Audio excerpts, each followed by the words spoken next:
Start us off, Carter. Hello, welcome to. Hey, let's try some vitamin water. Carter here, And I'm Kevin. and he clearly doesn't drink vitamin water, but I do. So mostly our show is just me drinking the vitamin waters and talking about them. Today we have acai, blueberry, and pomegranate. But actually, it's Carter and Kevin talk football. Carter here, I'm still Kevin. and can we let's just fucking get it out of the way. What a week, man. Yeah, what a week. I self-exiled myself from the fantasy chat because I was fully prepared to say something that would get me completely ostracized from the friend group. Um, I sat outside in sub-freezing temperatures for about an hour just to feel something, anything, and we all had a normal one. Everyone was chill and cool and normal. Speak for yourself. I was not. I know. I was covering your ass more than mine, to Yeah. be perfectly honest. Um, yes, so this week was the Caspod Civil War.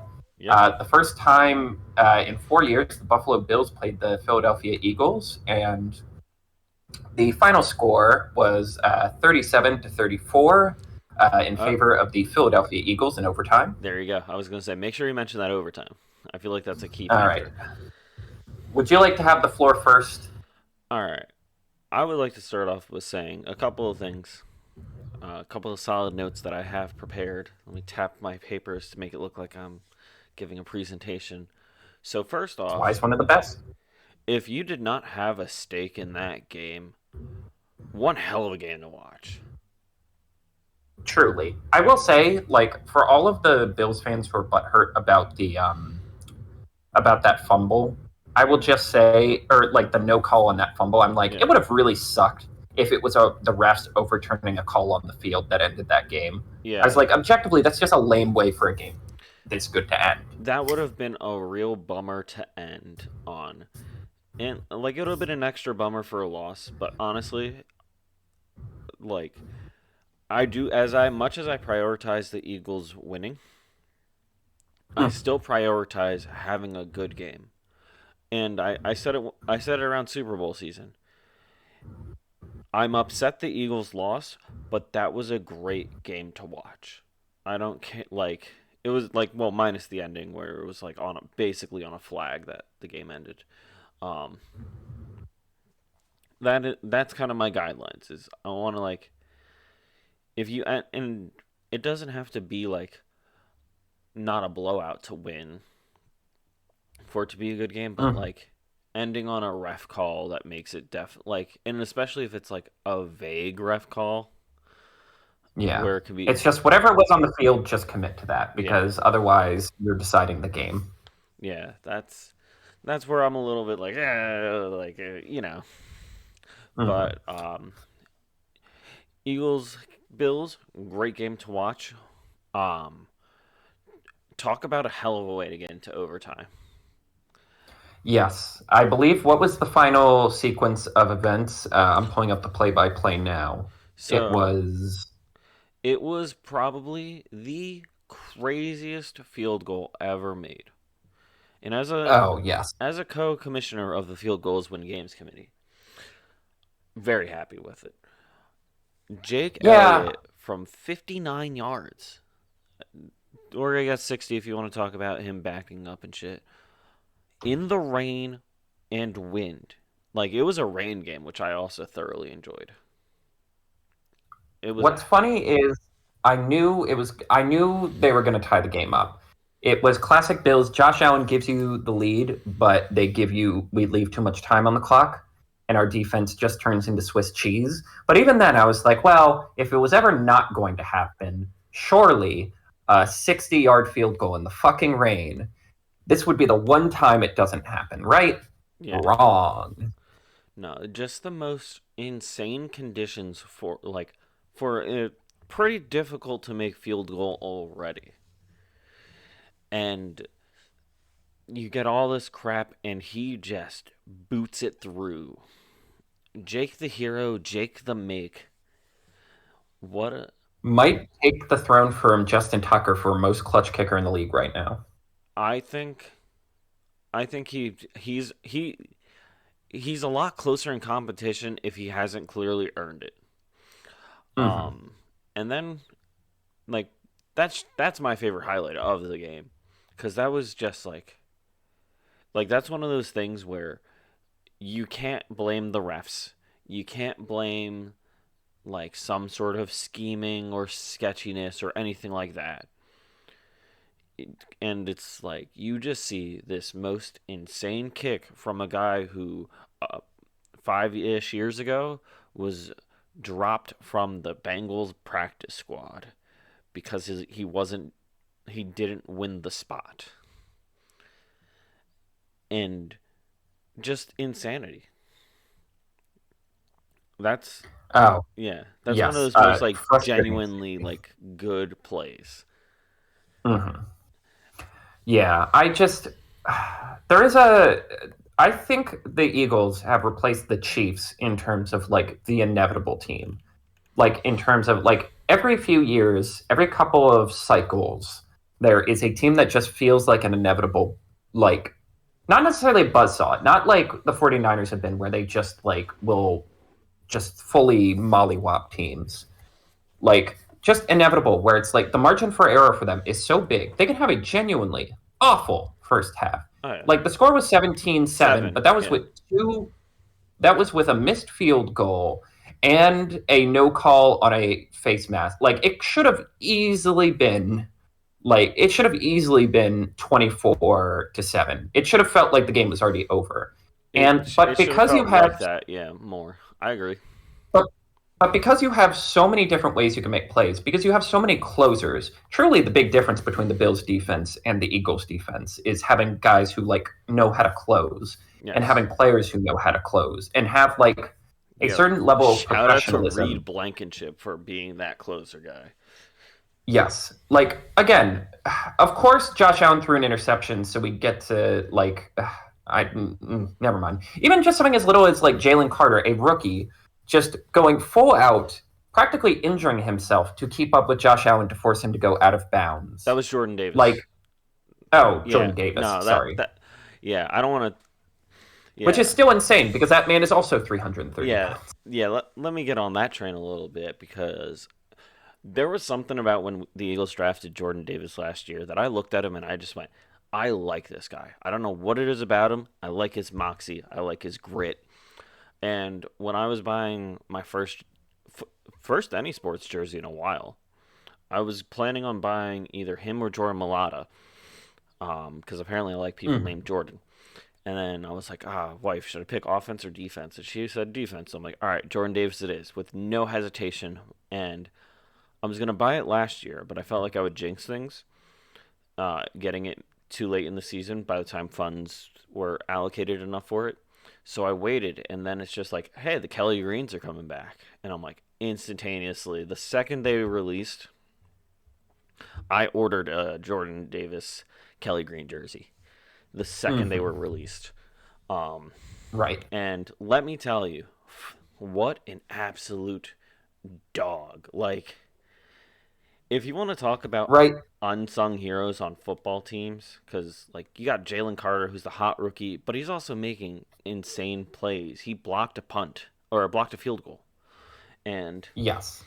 But he, that's what I mean. They are a team that actually blocks field goals because yeah, they have a bunch of fucking freaks on their team. yeah. But Jordan Davis in overtime had 3 huge stops.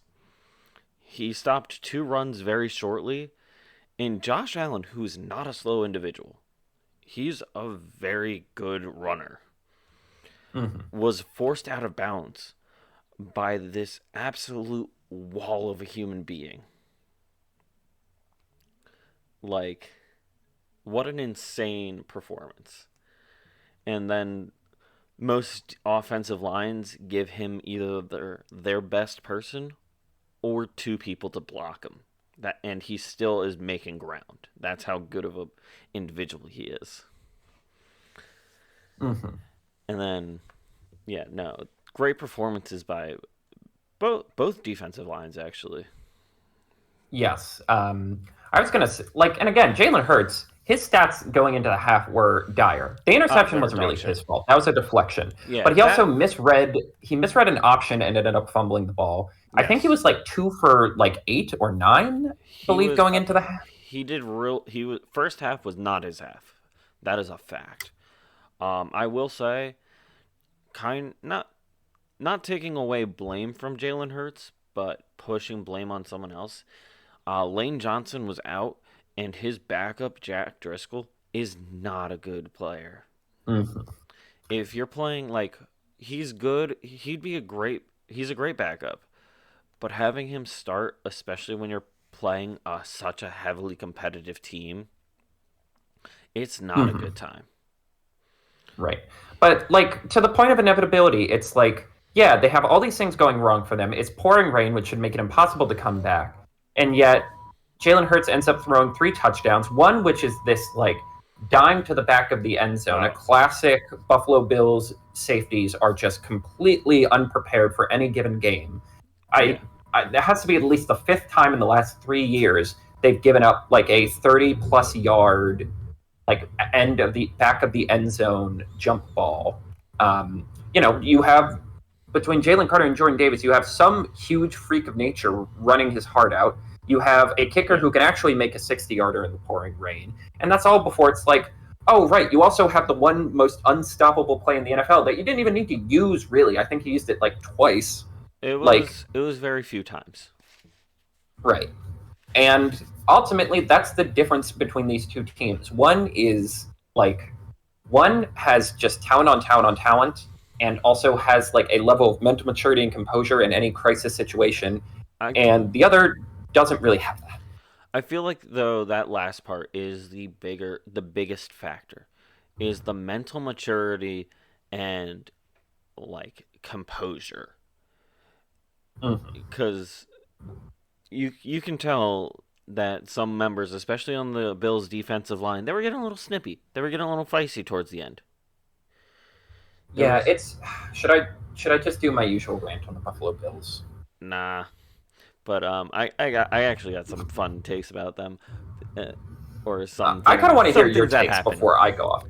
But Yes. yeah, no, the Eagles is great at maintaining composure, Mm, unless if apparently Jason Kelsey has to poop, and then he false false starts twice,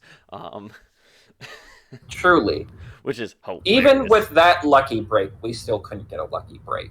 Yeah, he had two false starts that sent, and they were those like barely little flinches that it's like you can tell that they're watching like a hawk, and it's just like as the team that they're against, it makes me real unhappy that they're calling it, but damn, they're watching like you can tell they're watching it over like a hawk.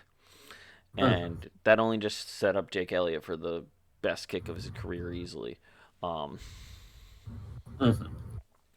but you know, the composure of the Eagles, like Jordan Davis played, I think something like 60 to 70 snaps, and he's still hauling ass after Josh Allen in overtime to a Mhm. point where he slid like a solid 10 yards off to the end zone.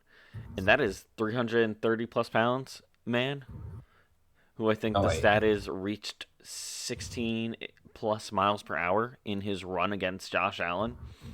And it's again the foresight to get guys like that, whereas the Yes. Bills have invested in perfectly serviceable guys like AJ Epinesa, perfectly serviceable guys like Khalil Shakir, but we never have those home runs. Like the closest Yeah. thing we've had to a home run, other than Josh Allen, obviously, Yeah. is Dalton Kincaid, who is still at the end of the day a rookie tight end. That's Hey, not like a gate.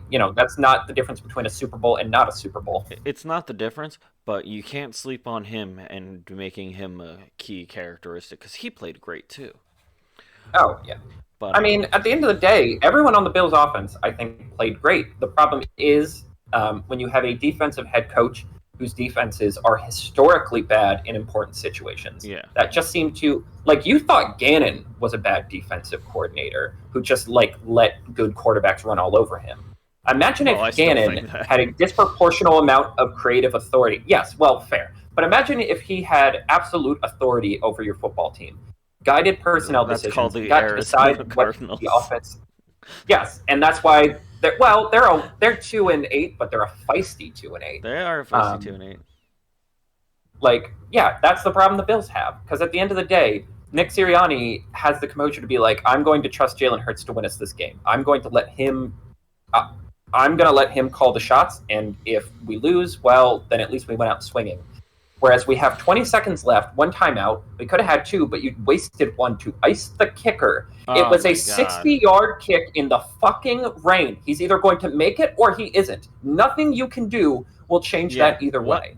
Like that is It's that was 60 the biggest. yards. That was the most baffling one to me is using that timeout. Because if you like, I How could the he be only more in his head yeah on a 60-yarder in the rain? yeah like what was the goal? Because it's just like you see him go off to like he runs off to the sideline.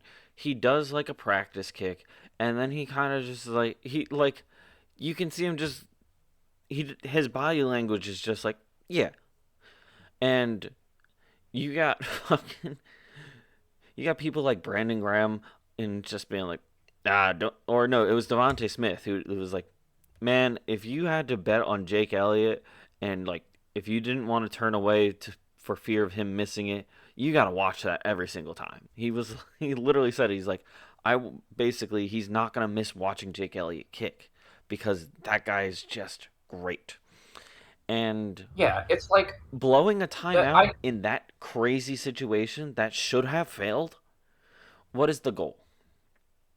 Yes, and it's again, I talk about the lack of accountability with Sean McDermott. When he was asked about why they took a knee with 20 seconds left, he was like, "Well, it was high risk, high reward," which is another fancy way of saying, "Well, Josh could have thrown an interception." And I'm like, "Okay, but can we not roll the dice on the fact that Jake Elliott probably can't do that kick a second time?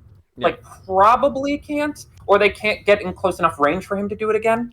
And I, before people are like, well, it's not even like a 13 seconds thing. We did this last year. It was a tie game against the Lions with 23 seconds left. We had two timeouts. Josh Allen just fucking hucks a 40-yard bomb to Stephon Diggs, and then we're in field goal range in one throw. It's been done before. Your quarterback was on a heater. Like, what's amazing is Nick Wright, famous Josh Allen deterrist, who can't stand Josh Allen like standing in the light of Patrick Mahomes, even pointed out it's like at the end of the day, Sean McDermott quit on the football team. 100%. Like your I quarterback was fully on a agree with that. heater. You have to at least try. And if he doesn't do it, well, it's like, well, he did it for 99% of the game. Yeah.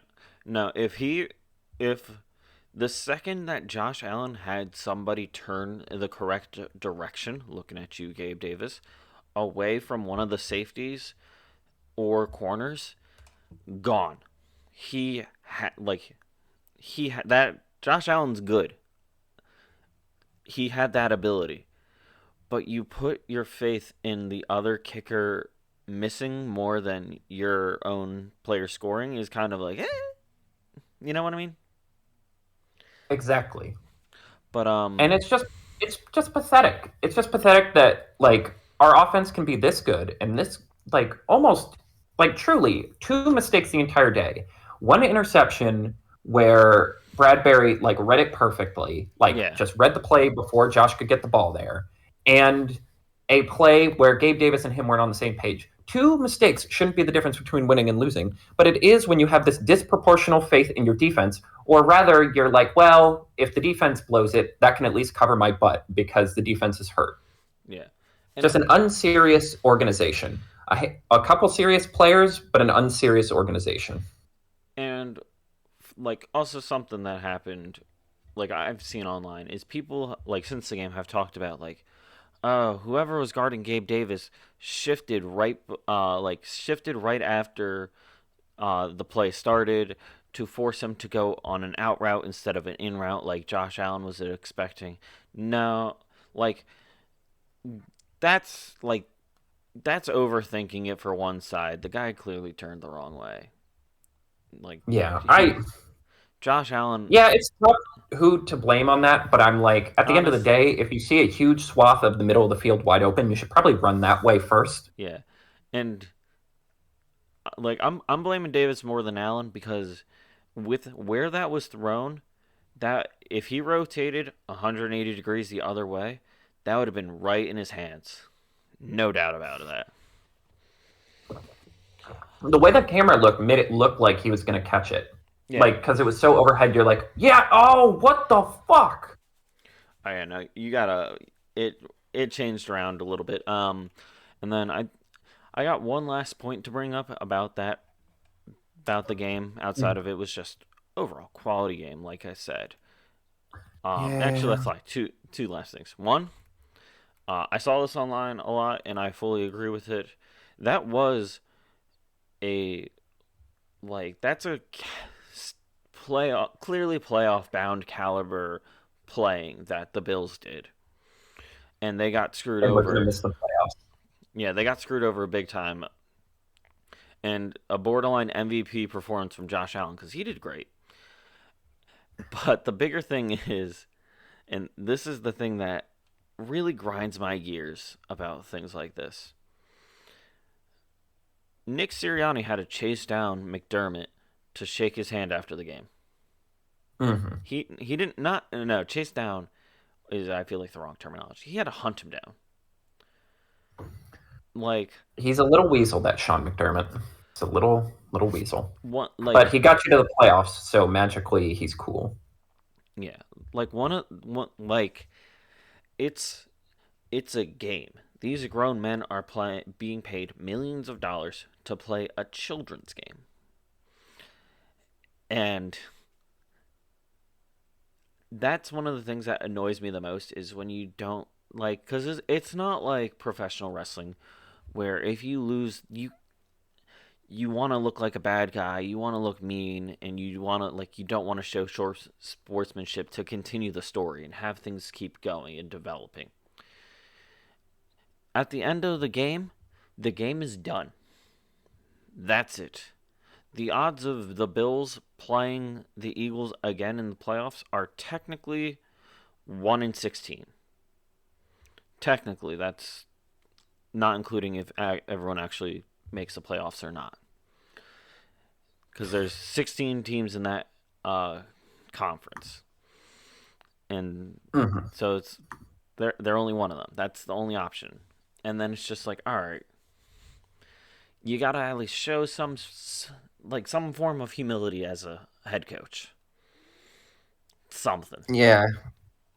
Again, it's just this teams take on the energy of their coaches, and that is why too often this team doesn't take the right energy, or parts of the team don't take the right energy. Because again, Josh Allen, and I don't know, like people are giving Joe Brady like his roses for like, oh, another great called up game, or like another great offensive coordinator performance. He's so much better than Ken Dorsey. And I'm like, I don't know, man. The run game didn't really have anything going other than Josh Allen running around. This was really another Yeah, one of the. It just looks more like it did under Brian Dable, which Brian Dable is like, I'm not going to look a gift horse in the mouth. Josh, you're going to throw the ball 50 times, and anytime it's not open, you're just going to run it. Okay, you're going to get like 400 yards. yeah, And I'm like, well, that's not a very good offense. That's more just Josh Allen is on gets on heaters when like his back is against the wall. yeah. And that's also like one of those things where it's like you got to look who they're playing against because, like we were talking about, the fucking monsters that are on the Eagles' defensive line and just outside of it too. Like Mm-hmm. that's a terrifying thing for anyone to try and run through. And some teams have been succeeding this year, won't deny that. But that's still like a terrifying wall of individuals to Mm-hmm. try and get through. Truly, this like for all the heat that Josh Allen's gotten this year, this might be his best season in terms of like degree of difficulty and like Yes. giving the team what it needs. And it's not going to matter because we're going to miss the playoffs most likely. And because at the end of the day, he gave his team the lead against the Jets, Zach Wilson, Russell Wilson, Mm-hmm. and Jalen Hurts, and you couldn't pull out one of those. Yeah, no. And then It's the Jaguar, you couldn't get one more stop against Joe Burrow or Trevor Lawrence, which is only noticeable because it's like, again, where did all the money go? yeah, no. That's yeah. No, there's a lot of flaws and I'm excited for our post well our post seasons talks where we're talking about teams that didn't make it and stuff, and we'll Uh-huh. because Oy you'll have an entire episode. I know. I'm trying to save some of my powder. Anyway, let's In get back to the Yeah, season. yeah, Everything the else. season, not going on what went wrong. We had a couple, as you describe it, great games, even with losses. Yes. I kind of disagree with one of these. So you listed Buffalo, Houston, Detroit. Let's start with our baby boys, Houston, a team that is not only matching expectations but is exceeding them. They Yes. lost to the Jacksonville Jaguars by a score of 24-21. They were in position to kick a long game-winning field goal, but missed it. Honestly, this is one of those games I actually feel pretty good about both teams coming out of. Yeah. You don't. You're not. The Texans losing isn't actually like them. It's not them losing. It's them not winning. I feel like is a great description. Yes, I like that. Because again, you had a lot of opportunities to win. A huge throw to Tank Bigsby got called back. A couple bad bounces of the ball. This was the first time I've seen the Jacksonville Jaguars offense kind of look like what we were hoping for in terms of Yes. like Trevor Lawrence just kind of being the guy. He was 23 of 38 for 364 yards, a touchdown and an interception with a QBR of 69.9. He was slinging it. I think at one point He was a his like gunslinger. average, yes, his I think at some point his average yards were like 15. He had almost 300 with like 19 throws. He was hucking it around the yard. They finally were like getting Calvin Ridley open in a way where it's like this is what we were hoping for him. The run game wasn't much, but again, like when you're committing to Trevor Lawrence, the hope is like you're going to have a dynamic passing game, and that's what it was. And even their defense, that has been historically like one of their weaker sides, has finally stepped up. Particularly, the other Josh Allen is also on a heater this year with 2.5 sacks in this Oh, game. fuck, I shit. think Sorry, Beam just jumped on the computer and is hitting everything.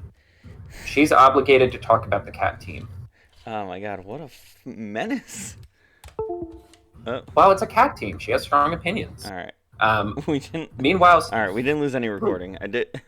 She did unplug my second monitor, but we didn't lose any recording, so we're good. oh, thank God. CJ Stroud, once again, had 304 yards, 2 touchdowns, and also ran for a touchdown. Um, he looked characteristically great. And I would say, like, honestly, I would say the Texans defense didn't look bad. They just looked young. Again, this is still a rebuild. And a part of that is, like, building up talent on the defensive side in particular. Like, it is so funny how, like, success colors perspective. Because, like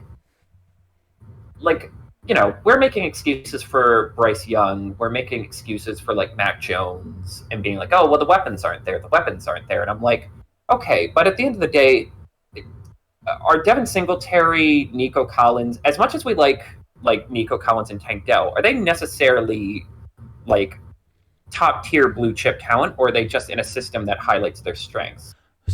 One of their best receivers is still Robert Woods, the embodiment Yeah. of solid B minus. So I will say this at least about Tank Dell. He was personally recruited, like not recruited, but drafted basically by um, C.J. Stroud because you Yes. one of the big stories was they were talking about um, they worked together at the combine a decent bit, and and CJ they stayed in communication and checked on each other post combine and became like legitimate friends because they both felt good. Like Tank Dell felt good with the throws, CJ Stroud felt good with the catches, and decided to. So like it was very much like a Tank Dell said that like CJ said, "Don't worry, I got you." When because Tank Dell was like, "Hey, congrats on getting drafted to like second overall, yada yada yada," and he said, and CJ's reply was apparently, "Don't worry, I got you." Which Nice. honestly, if you're planning to build a team around a new like a new rookie QB, Yeah. see who he likes like that because you can't deny they have a great connection. It is very funny because there's so much talk about, like, the Dolphins make a point to go get Jalen Waddle, the Eagles make a point to go get Devontae Smith, the the Bengals make a point to get Jamar, like quarterbacks who played with those wide receivers, basically reuniting pairs. And this is just like, no, these two just really hit it off in the offseason. They're like, fuck it, yeah, let's be a team. I will say, to Tank Dell's credit, like, he was really, really good in college, and his biggest hang-up was just he's little. And if nothing else, this season proved that the reign of the short kings is among us. Yeah, Um, for the most part. like, okay, it actually doesn't matter. Like, certain positions you can really be that small and still succeed in the NFL. Just make sure you don't get hit at full speed. But yeah, I don't have anything mean to say about the Texans. This is just like a football game where it's like, sometimes a bounce doesn't go your way, or like a call doesn't go your way, and it's like, if you play this game 5 more times, you probably win half of them. Yeah, and it wasn't like he wasn't like he didn't clearly miss the field goal, like the game tying field goal. He dinked it on the crossbar. Right. Like, the stats were largely even. The time of possession was largely even. It really just came down to, this guy missed a field goal. It's only just a bummer because now the Texans are on the outside looking in on the playoffs, which we'll talk about in a minute, because now we're actually getting to a point where standings really matter and aren't just hypotheticals. I will say I slightly disagree with you on. You listed the Detroit Lions as a great game, even with loss. I watched a lot of this game. I was genuinely shocked, sort of how good the Packers looked against the Lions. Truly, it's just hilarious that even the 1 year the Lions are one of the best teams in the league, they still can't win on Thanksgiving. They're just not allowed to. The moon. Oh God! Do you want to explain this to the audience, please? So, allegedly, anytime that Thanksgiving falls on basically not a full or new moon, the Lions lose, and it's like one of those weird, like on the Kelsey Brothers podcast, New Heights, they call it like a LeBron stats, because it's just like, it's one of those stats that he only seems to achieve when you're just pulling out crap from anywhere. Like, it's like, LeBron scores odd number 3-pointers every time he eats a ham sandwich before the game. But if he eats a turkey sandwich, he's more likely to make his free throws. Like, just some random ass statistic that really, you're questioning more on who is paying attention to this niche of a situation.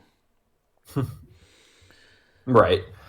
Especially because it hits astrology, which is like a lot of people. We have a lot of science guys in our group, and they find it as the bane of their existence. Heyo, I am the first person on that list. Astrology is bullshit.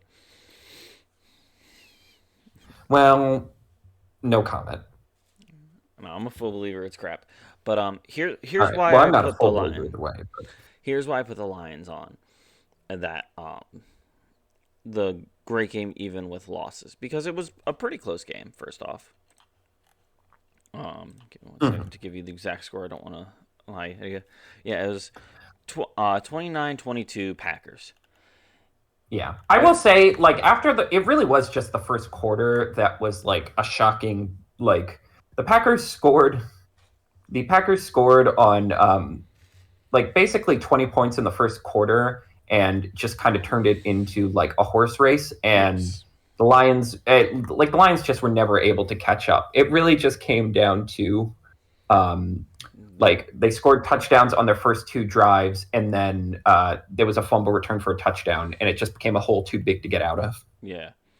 No, I feel like, though, it was still a good game to watch. It was still enjoyable, going down to 1 score, and Lions had better stats in total yards, passing yards, and rushing yards than the Packers. But the Packers, I will say, I will say, like, oh, go ahead. I was going to say, that was the biggest difference, is the Packers looked great. Yeah, I feel way better. Like, I know we were calling the Packers our sad Moondrop Boys as like the counter, like the fourth dyad to the Texans, but like they've looked actually really good the last few weeks. Particularly Jordan Love, you're like seeing the physical upside of like he does can throw a nice deep ball, and also like I don't know. Sometimes we get locked in of like, oh, this is what this team is going to be. How are they going to get better? And it's like I don't know, man. Sometimes a team is just really young. They have a lot of guys who legally can't rent a car. Yeah.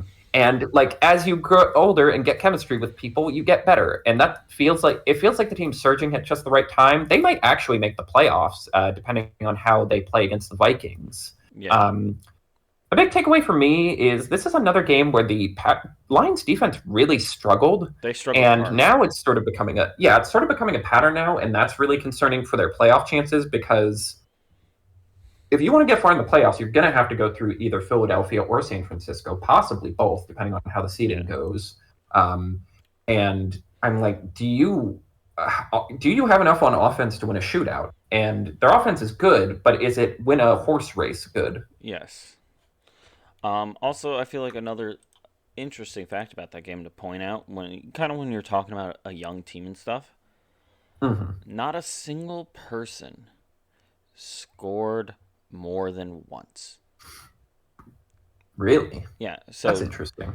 for the Packers, Mm. actually, and for the Lions too. So Jalen Reed, Tucker Kraft, Jonathan Owens, Anderson Carlson, just specifically a field goal, and Christian Watson with a um, like they all made what's it called? They all scored. No duplicates. And then on the Lions side, which was less scores but still notable, Sam Laporta, Dave Montgomery, and Josh Reynolds.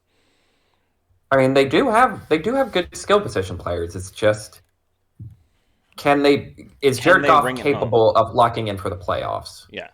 Like, famously, that has been where the problems have started for him. Can he overcome that, like, sort of classic problem he's always run into? Yeah. As for other highlights, Colts playoff bound, or as I described it in our notes, this is harassment versus flirting. All right. Uh, Why don't you let the people know that what you mean by harassment versus flirting? Okay, so short version, the Indianapolis Colts won a game 27-20 against the Tampa Bay Buccaneers. It kind of became close, in the fourth quarter, but it was one of those games that just kind of feels like it's over, and regardless of what the score says at the end, it's kind of a formality. It's a shame Jonathan Taylor needs thumb surgery because he did look great in this game. And the fact that the Colts are running so well, 150 yards, 5.7 yards per carry, is really an indictment on the Bills and their inability to develop a run game. Because Zach Moss, 8 carries, 55 yards. Even if you take the longest yard run away from him, it's still pretty good. But sort of, again, surprisingly high. Like, one is just a really well-designed offense, and they have more talent than I thought they did. Michael Pittman is finally starting to step up and kind of be the number one receiver they desperately wanted him to be when Andrew Luck was there. Josh Downs is fun to watch as a slot receiver, and Gardner Minshew's Gardner Minshew, and that's just okay. But what I mean by flirting, so as you all know, the wildcard teams are seeds 5 through 7. There are 16 teams in a conference. The top 7 get in. Right now, 5 through 7 for the AFC are the Pittsburgh Steelers, who have been anemic on offense all year and seemingly win games through sheer dark magic. The Cleveland Browns, whose offense is also non-existent but has a historically good defense. And the Indianapolis Colts, which means Gardner Minshew would have to start a playoff game. Hilarious. I bring this up because the 3 teams under them are the Houston Texans, the Denver Broncos, and the Buffalo Bills. The Houston Texans, everyone's sweet baby boys with gunslinging quarterback who might already have pushed his way into the top 10. The Denver Broncos, who have looked surprisingly competent. I don't think we listed them for our highs this week. Oh, no, we did. No. Yeah. They look surprisingly competent and at least are the proof of concept of what you would want a Russell Wilson-led Broncos team to be. And the Buffalo Bills, who, I genuinely think if they got in, they could win the Super Bowl because Josh Allen could go on a 4-game heater and just burn through everyone. And 5 through 7 is kind of gross. Like, I don't think any single one of those teams would win their playoff game. The Chiefs would crush the Colts. The Jaguars would beat the Browns, and the Dolphins. Well, the Dolphins might lose to Pittsburgh. The Dolphins have actually been kind of on a cold streak. But like, if you just swapped those three perfectly with the other three, like You have Texans, a lot more of an interesting Dolphins, playoff picture. yes, Dolphins, Texans, Broncos, Jaguars, Bills, Chiefs. That is a hell of a wild card weekend where any outcome could happen. Or if the I kind of would love in that scenario for Jacksonville to be number 2 because I think it would be a wild game to have the Bills play the Jaguars in the playoffs. Yes. Um, That is and one of those that weekend. If they did the swap, that weekend where they're all playing is going to be a great bunch of games to watch. Yes, but unfortunately, we need a lot of good breaks. It feels like between Pittsburgh and Cleveland, one of those feels kind of locked in because they already have 7 wins. It would take a pretty significant fall off for that to work. Yeah. But and you also have to think the about Bills the would need a strength hero, of some of basically. these schedules left. Like, Mm-hmm. strength of schedules. Well, that's Browns did atrocious this week without. the wheels are kind of coming off. It turns out you do need an offense to win a football game. And they've got some stiff competition coming up. So Yes, I mean it really just comes down to the AFC North just being a complete cluster cuss and just everyone fighting each other. That it just inadvertently knocks all of them off. But I genuinely don't know how the AFC playoffs are going to shape up. Yeah, outside of the Bengals and the Steelers still play the Bengals and Ravens. Browns still play just the Bengals, but they also play some of the top dogs of Jacksonville and Texans. So what a mess in the middle here. And not a team that proved not to be slept on this week, the Rams too.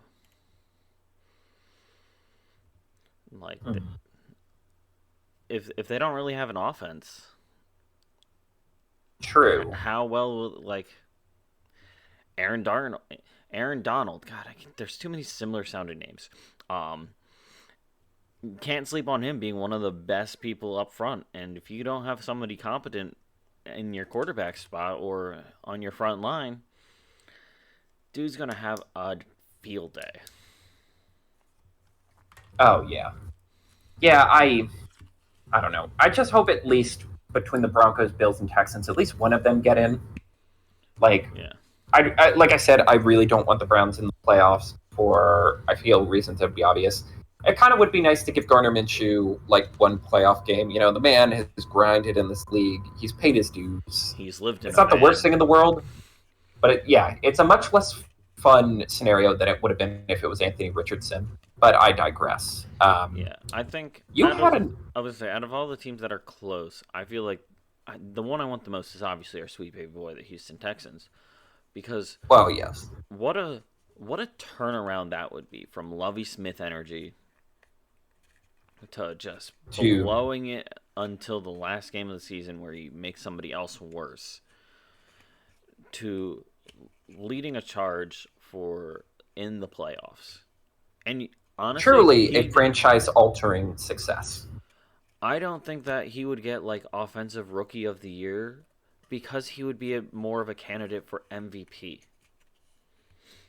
I mean, if it's going to be a quarterback, why not him? You know? Yeah.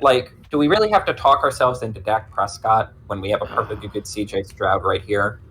What? I get he's doing good this season, but him being the top choice, come on, man. There's so many other. I mean, the Cowboys are just weird this year because they just don't play a lot of normal games. Either they get crushed or they crush someone. And, I don't know. For me, I'm he has to win at least one of the Eagles games. As good as he's been, it's you got to beat your rival at least once.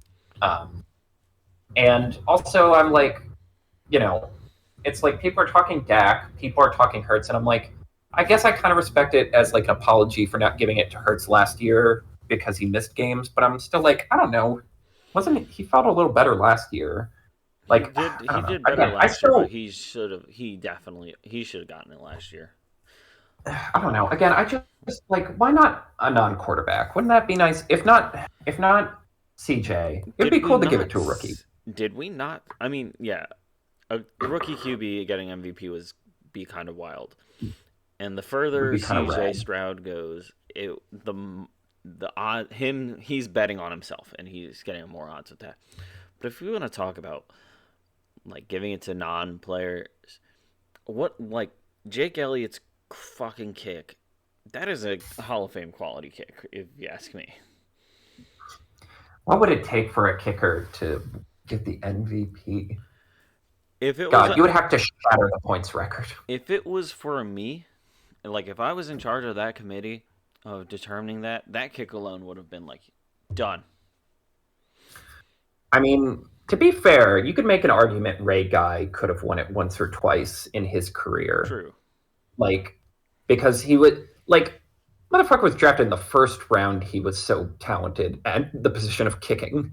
But he was a punter, not a kicker. And also, he never won it because, again, that would be a hard sell to the Joe and Jane popcorn who go to see these games. Yeah. I don't know why I've suddenly taken on a 1940s newscaster. Meh. To each their own. All right. Um, I don't hate Vegas. Do you want to share this one? Yeah. I. They've had a lot of changes this season, Mm-hmm. and I'm talking about middle of the season changes too.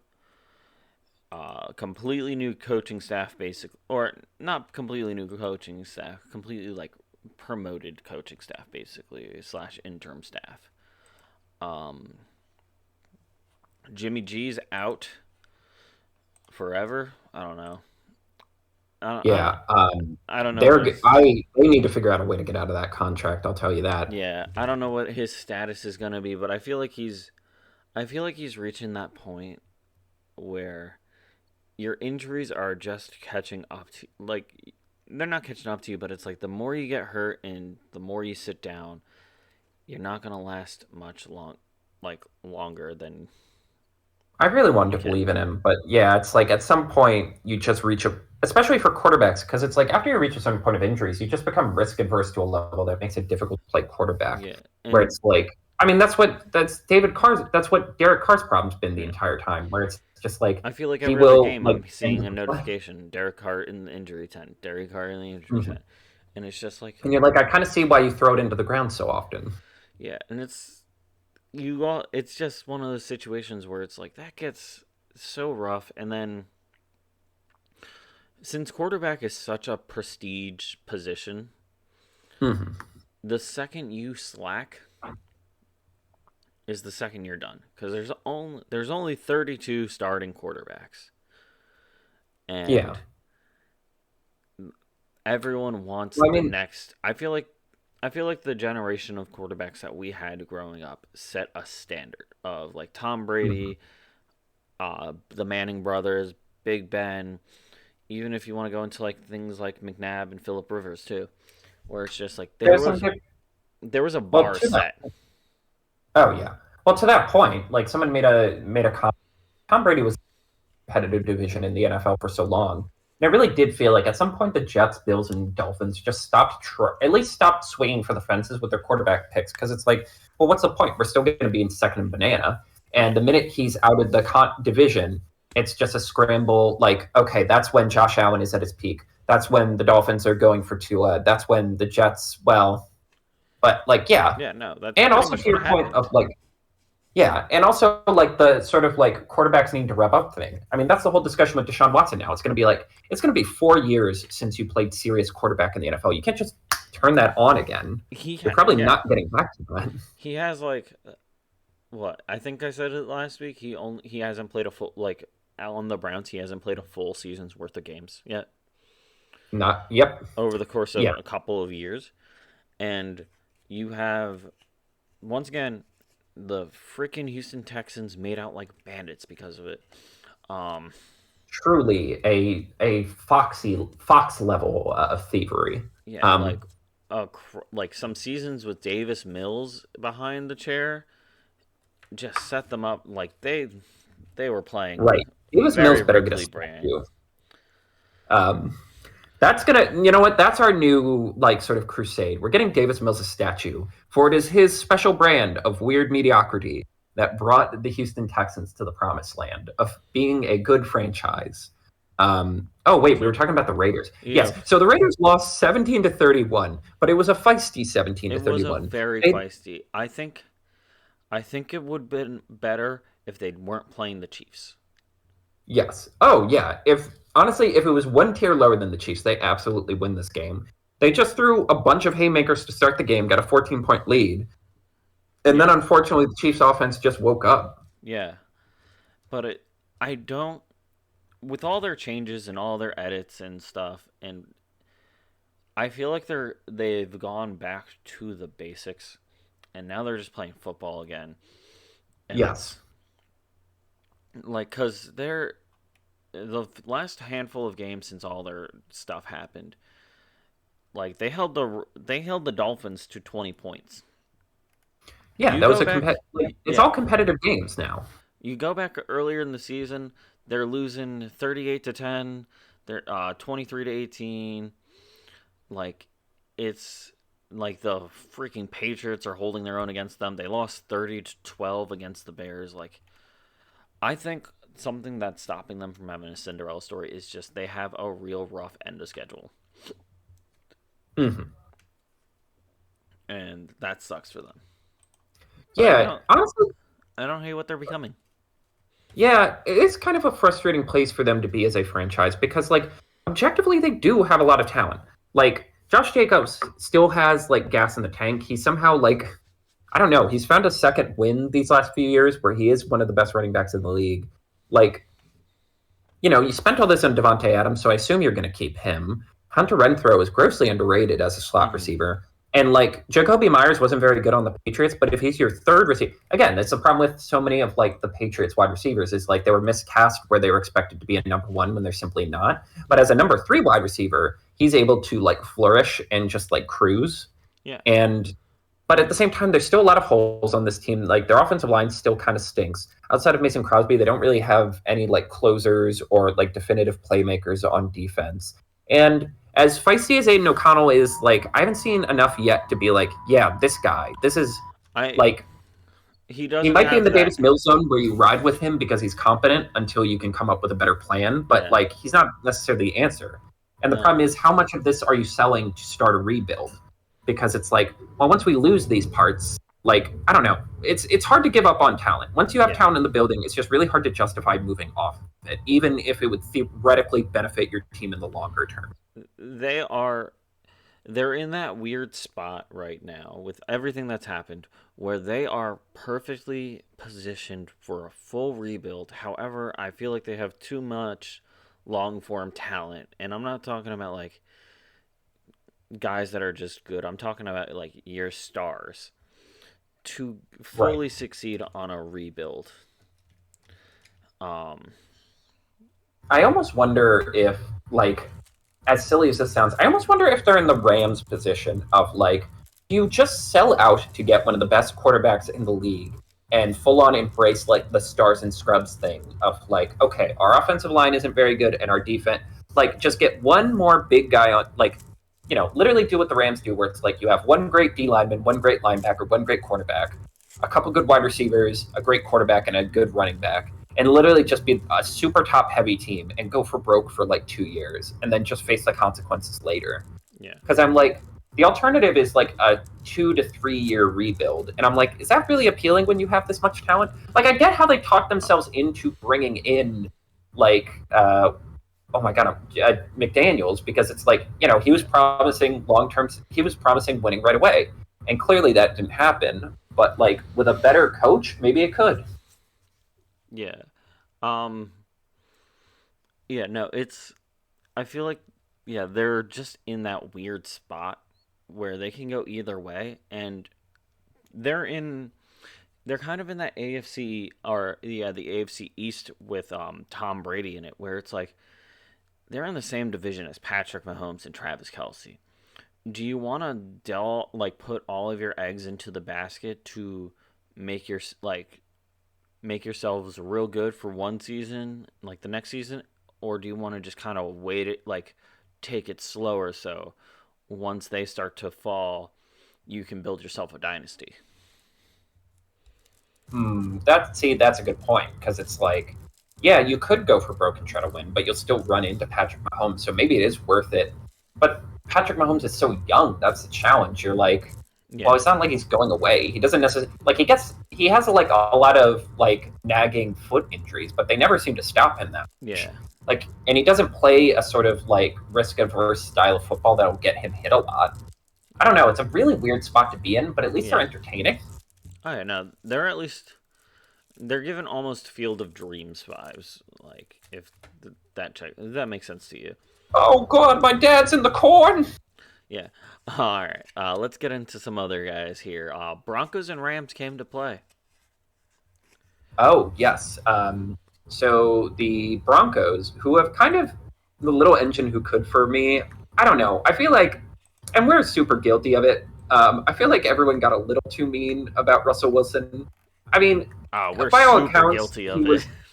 was. I mean, by all accounts, he was pretty annoying in the Seattle locker room, and like because those defenders have a lot of sway in sort of media, like whatever. But like this is kind of what you would hope for the Broncos to be. They won 29-12 against the Cleveland Browns, who just unfortunately, again, it turns out you really do need an offense. The Broncos defense has really stepped up. Again, I feel like we might just need to throw out that 70-point game and just chalk it up to like 7 weird factors coming to a head for a historical moment. Yeah. And like, yeah, the offense is the Russell Wilson offense. It's dinking and dunking. It's leaning heavy on the run game. And it's counting on the fact that like 4 times a game, Russell Wilson can just kind of like scurry around because he's little and then throw this moonshot for a big game. Like he has a good rapport with Cortland Sutton now. The entire team just has much better vibes. Javonte Williams finally looks healthy. Like, I wouldn't be upset if this team made the playoffs. Yeah. No, if they keep going at like we gave them a lot of crap this season. I won't deny that. We've given them like more than their fair share of crap. But like they've got something going for them. They got the chutzpah back. That works. Again, they're very diet Seattle right now in terms of like again, it's the same model that Seattle used, being like scrappy and having a lot of chutzpah. Yeah. And they're one of those teams that is giving off very much underdog vibes. And it's not like the Houston underdog vibes where it's just like they're a bunch of rookies in starting roles and like in high needed positions. It's like they scrapped themselves together. Right. It's a redemptive underdog story, not a fresh underdog story. Exactly. Like, Sean Payton had a little dirt on his name too, and he's rallying the team. I mean, honestly, the only criticism I can say is a lot of people are like, oh, well, this means the Russell Wilson contract is good. And it's like, well, no, you still need to figure out what you're doing after him. Because I do feel like this proved, like, I know we all wanted the Broncos to be good. Like, I know a lot of people wanted the Broncos to be good, but it turns out they weren't a quarterback away because they have the quarterback now, or at least a pretty good quarterback. And they're still like a B level team. They're not an A plus team like some people are hoping. So you do still need to come up with a plan. But for now, at least you're actually building a culture. Now you're actually building like the expectation of success as you figure out how to like build to the next part of the franchise. Yeah. All right. And then the Rams pulled out a 37-14 win in honestly a very dominant performance. And oh yes. Again, 5-Stiv 2-10. Those Arizona Cardinals. All of a sudden, the Kevin Radar of NFL started getting a ram-shaped blip on it because they've lost pretty heartedly in some games. They lost 20-3 to the Packers, and then they had their bye, and then post bye week, which is only 2 games so far. They beat the Seahawks 17-16, and then they beat the Cardinals 14-37. Hmm. Like that's kind of interesting. And then their next like they've got two like there's 6 games left in the season for them. And they got two very competitive teams with the Ravens and 49ers still among that mix. But then they Hmm. got the crapshoot that's Washington, the defense only Browns, the from the NFC South Saints, and then the New York Football Giants, Yes. or Tommy It is DeVito and very Saquon realistic. Barkley show. Oh God, we gotta talk about the Tommy DeVito baby. But yeah, for me, what's impressive about what's impressive about the Rams is Matthew Stafford might just be like there was that one like special about the person who didn't have nerves. So the idea was like they couldn't feel anything. Yeah, Like they could still get hurt. Obviously, it's not like they were made of titanium, but they but wouldn't. like Their their pain body can register. Yeah, receptors didn't reset. right. Which, Like if outside they of the put their hand on negative a stove and consequences, burn. I Oh feel yeah, I would love that. But there's so many yeah. negatives. Because like Matthew Stafford had a pretty nasty thumb problem and he's just kind of gutting through it. He threw 4 touchdowns. And what's impressive is it's like Cooper Cup and Puka Nakua didn't do anything in this game. They had 4 and 3 catches respectively for a grand total together of like 40 yards. It is like the weird hodgepodge of talent that Sean McVay seems to find out of nowhere. Uh, Kyron Williams, who's been hurt a lot of the year but has been good when he's been in, had 143 rushing yards and Insane. 61 passing. And Royce Freeman, who I keep hearing his name, and I'm like, at some point in an NFL season, you just have so many people who step up for like 1 or 2 weeks. So you have so many names that come through. My brain just doesn't register that there's someone named Royce Freeman. It sounds like a Yeah, car. He also had 77 yards and a touchdown. Tutu Atwell had 76 yards. Tyler Higbee had two he had catches, two and it's like touchdowns. Yeah, 2 touchdowns, yes. And I'm like, if you can kind of like sling it around the yard like this, like again, it has a very backyard football energy. yeah, And again, it's another team where I'm like, I would much prefer to see this team than some of the teams who might make the playoffs. yeah. And my nitpick for the Cardinals is just like diversify your offense. Like Kyler Murray doesn't need to throw the ball 45 times. Like I think you have a good mix of like power running with James Conner Yeah. and James like the Conner's a air raid great Kyler runner. Murray stuff. It just needs to be closer to 50-50. But on the other hand, you did get crushed in this game pretty quickly, so maybe it's, just necessity. I don't know. I want to see them in more competitive games. They have Yeah, enough that I want to see what they can do. yeah. But no, I'm very the Rams are definitely on my radar for the rest of the season because they they have a strong candidacy with 4 of the 6 games that they have left shouldn't be complete like aren't against some of the juggernauts of the league. Hmm. And even against some of the like they're I'm not saying they don't have a chance against the juggernauts. It's they're more likely to lose those games. And it's just like that'll give them a record of if they got 4 more wins, 9 and whatever the losing amount would be. Um Hmm. because I'm not good at math. And those are numbers that have put up playoff caliber teams in the past. So Oh yeah. kind of just like look at you being My on my sincere radar. hope. My sincere hope is they get in and get to. Uh, like it won't line up that way, but I sincerely hope they get a chance to play. What's the word? They get a chance to play the NFC South team in the playoffs because they will win that game. Yeah, that game it depends all on seeding. It'll probably but they have to compete with like honestly the rest in their division of Seahawks and 49ers and the Cowboys and possibly the Vikings or Packers who aren't out of the race yet. And then Mm. Oh yeah, that is true. so the division has become a lot more competitive since November, which I like. Or the conference. So it's gonna be interesting. That like the AFC, it's which teams deserve it more than others should be in it, and the NFC is who's going to scrap their way into the wild card picture. Yeah, I like honestly the NFC. the AFC picture is theoretically interesting because the AFC has so much like top end talent, but I can't fight the feeling that like teams that we don't want, like teams that are less exciting, are going to get in. The NFC wild card is kind of more interesting to me because like there are going to be some real It's I don't know, it's going some to real be wild card teams, yeah, for lack of a better word. yeah. It's going to be a scrap. Like I think the only team that is very safely in that picture is whoever gets second, like the wild card spot, is whoever gets Mhm. second place in the NFC East. Right. I'm like, just off the bat, I'm like, Dallas is better than any of the AFC wildcard teams. Yeah, And again, I'm including the Bills in that because the Bills are a complete, like, they're a wild card completely built off whether or not their quarterback goes on a heater. Like, Dallas is a better team.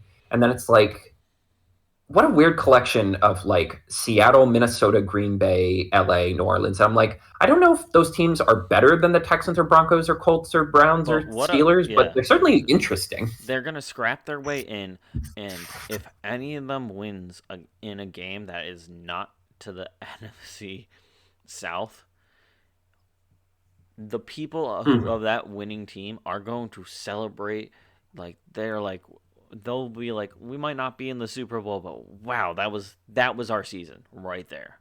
Mhm. All right. Speaking of some wild card caliber, Steelers get 400 yards for the first time in 7 years, several years. Ye- Sorry, I'm illiterate. yes. So I don't have the specific amount of years, but Matt, there have been 300 plus games between all the different teams in the NFL. Like, and that means like two teams can have 400 plus yards per game, um, where a team has gotten over 400 yards. The Steelers had had zero until today. Yeah. Um, where, yes, the Pittsburgh Steelers beat the Cincinnati Bengals 16-10. On one half, good for them, but on the other half, it would have been very funny if they still didn't get that many points. And yes, it is still pretty bleak that they only scored 16 points on a spiraling Cincinnati team. But like they barely beat the Jake Browning Steelers. But yes, like watching the game, it was, I don't know, it was just like, hey, what if we actually try stuff? Like, what if we throw in the middle for a change? Pat Fryermuth is suddenly a good tight end. What if we have run plays from under center so our like running backs don't get the ball, like have three people on them behind the line of scrimmage, so we get 153 yards on the ground. Like it was just a base level of competence that like, you've had a good defense this whole time. The only reason you're 7-4 is you had a good defense. And the offense at least be basement, like above basement level, so we can actually compete for like playoff seeding. This Pittsburgh Steelers team vexes me so. Yeah. It's like, yeah, no, they're. I feel like they're what the Browns uh, technically now want to be, where it's like it's a very defensive heavy team, but they have enough offensive talent to still score, as Right. opposed to the Browns, who all their offensive talent is basically out. Yes. Yeah, it's Steelers, but with better running backs. And, like, look, I don't think Kenny Pickett's great, but he's, like, I feel like his upside is at least the Kirk Cousins sphere of competent, like, game management. Mm-hmm. All right, let's get into Uh, the don't sleep on the game for the last week. yes. So mine, I know I usually try to avoid primetime games, but I don't know a single person who actually watched the game. Chicago, Minnesota. Yep, Um, I agree with you actually. It was the first game where a team won without scoring a touchdown. Yep, Justin Fields' passing chart looked fucking disgusting. yep. His average distance of throw was like 2 yards because the majority of them were screen passes. Which, on one hand, I'm like, okay, Minnesota does blitz a lot, and screen passes are good against blitzing. This is like rudimentary baseline stuff. But like when you're a team that's already 4-8 and you really need to see what your quarterback can do, like why not just let him throw it as far as he possibly can and just try that? Mm-hmm. Um, again, I just really want Justin Fields to get out of there so we can actually see if he's a good quarterback or not. Because at the end of the day, I'm gonna take a gamble and say maybe it's the fault of the Chicago Bears, who in their 100-plus-year history, truly one of the oldest a franchise that existed before there was an organized National Football League, back when basically people were calling this sport like bull baiting with humans. Like the fact that they've never had truly, I bet if you go through it, they've never had a quarterback who's plays in the top 15 in the NFL. Like maybe Justin Fields would do better in a different environment, but it was a gross game from them. And on the other end of the spectrum, I'm afraid the Joshua Dobbs love might be running its course. 4 interceptions. And yeah, that's when the irrational confidence thing comes back to bite you when the other team is prepared on defense. Yeah. I do think it's funny. A lot of like sort of the ESPN Monday night about Joshua Dobbs and like attachment to NASA and how they call him the Pastronaut now. Mm-hmm. And someone made the meme. So, are you familiar with the film Step Brothers? Yes, very. So, there's a meme that some of the podcasts I listen to use a lot. There's that bit where they're trying to get jobs and they wear tuxedos because they're big dumb idiots and they don't realize like that's not a normal thing you do. And they're like getting interviewed by Seth Rogen for like a sports memorabilia store or something. And Seth is like, yeah, unless you guys are just like the weirdest people in the world and you haven't shown me that yet, you guys are hired. And John C. Reilly just rips a fart that lasts for a good minute. Mm-hmm. And Seth just sits there for a minute and goes, now that I think about it, the tuxedos are pretty fucked up. And now I feel like NASA's like, giving you that nickname seems kind of fucked up now. Yeah. I mean, look, they'll be fine. Like, we can just laugh because it's like a weird, chaotic game where, like, the guy who's been fun all year had a bad game. But, like, a delight... I don't know. I know we need to cut down the schadenfreude a bit, but, like, what a delightful stinker of a game. I think it's one of those games where, like, you ever just intentionally eat, like, crappy food just because it's like it's going to be bad and it's not going to taste like it's not going to be me, but you're going to wolf it down at 2 a.m. whether you like it or not. Me with the jalapeno fixation in the early pandemic. That's true. That got out of hand real fast. I feel like after some of the games this weekend, you got Packers Lions, you got like Panthers Titans actually was surprisingly competitive, Steelers Bengals. Like for an ending game where the winning team exclusively scores field goals and just to end the weekend of some truly top tier football games of all season, if minimum. And then you're just like, you know what? Like this Monday night spot, we've had so much great football. Let's end it with a real crapshoot. And, like, I feel like that was a great choice. Like, it's a great choice for the don't sleep on game. Because maybe it's not the game you wanted. And maybe I might have made fun of it way too much about it being the Monday night game. Especially a week after the Super Bowl rematch. But, man. What a dookie fest. Like, no one scored in the first quarter. It's the kind of game Kieran would be like, hell yeah, brother. And that's why his football opinions are not necessarily the ones we have. Yeah, but it's like that was such a crapshoot of a game, and so insane with how it was bad but competitively bad. It wasn't like the Jets playing or the Patriots Giants, which we'll talk about in a second. Like levels of bad. It was its own caliber of bad where it was almost good. And did it deserve that time slot? No. But it's like, hell, if I'd rather have that game than some of the other games this weekend at that time slot. True. On to our lows for... Good Lord, I just realized how long we talked about that Bills-Eagles game. Well, yeah. Fortunately, we don't have too many lows. It actually wasn't that stinky, like a low of a week. But first up... there's a couple clear points and not much more. Yes. We let New York Giants versus New England Patriots happen. And my note, the closest to tanking I've ever lived to see outside that one Eagles game. That one. Yeah. One where they clearly told the commentators not to make a stink about it, And then after watching the third string quarterback stink up the joint for 4 quarters, Collinsworth finally goes, I just don't get this. And you can tell he just had to fight everything to avoid saying that for 3 quarters.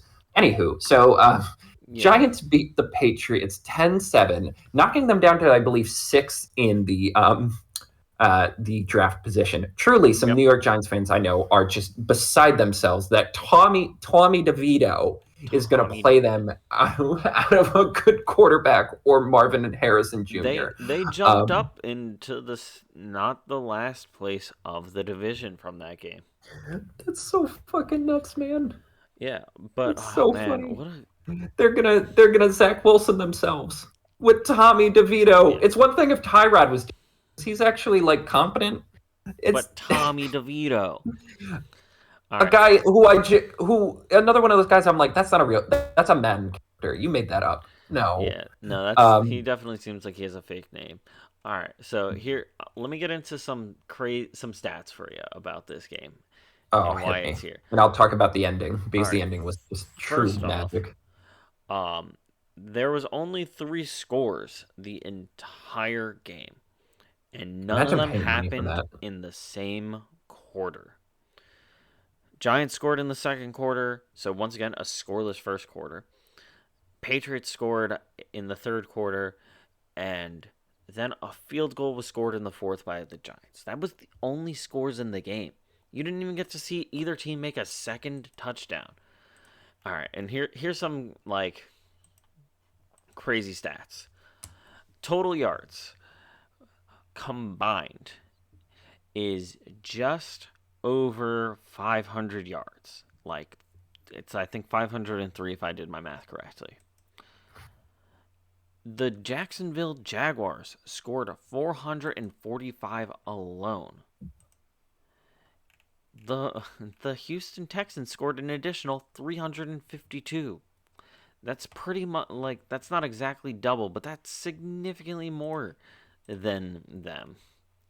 Hell, all right, let's see if Eagles, Bills. All right, get ready for Josh Allen had 400 yards by himself. The Buffalo Bills as a team, 505 yards. They got 2 more yards than that entire game. Passing yards, not even close to competing with any other teams or leagues. Rushing yards, Patriots had 147, which isn't great, terrible bad, but it's not great. And Giants had 58.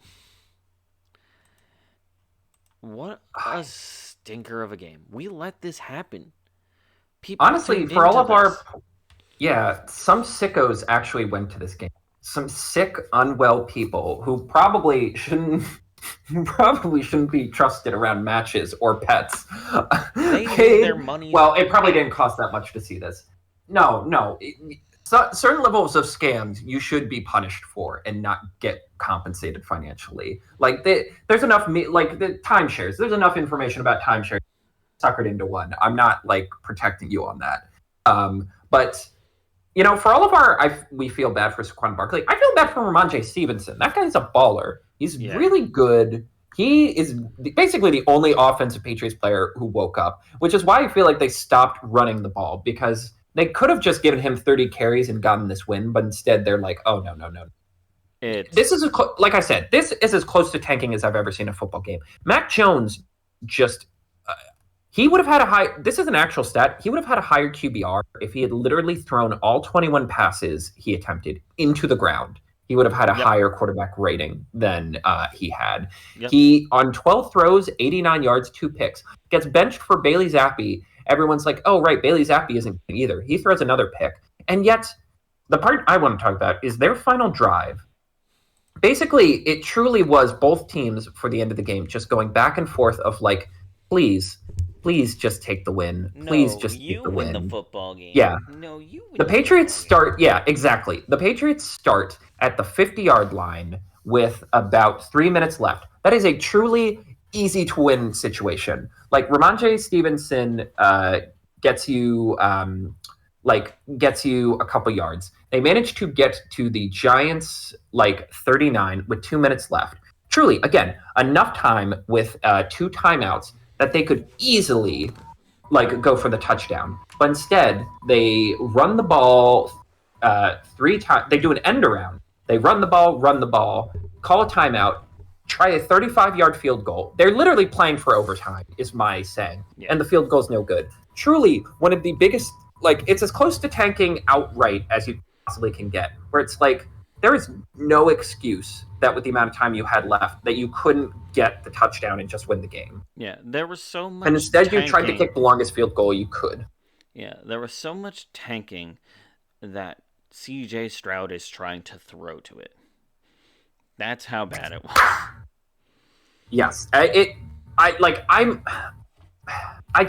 again, I know Patriots fans are now like, good. This is good because now we'll get Caleb Williams. And truly, like, I kind of hope that Caleb is as big a diva as the rumors are, and he's that would be nice. Wants to like pick and choose, because I wouldn't want to go to the stinker team. Like, I don't want to go to a team that's actively like throwing games, and like, I don't know. It just, what an embarrassing performance. See, again, like, Bill Belichick, you're better than this. At least. He absolutely is.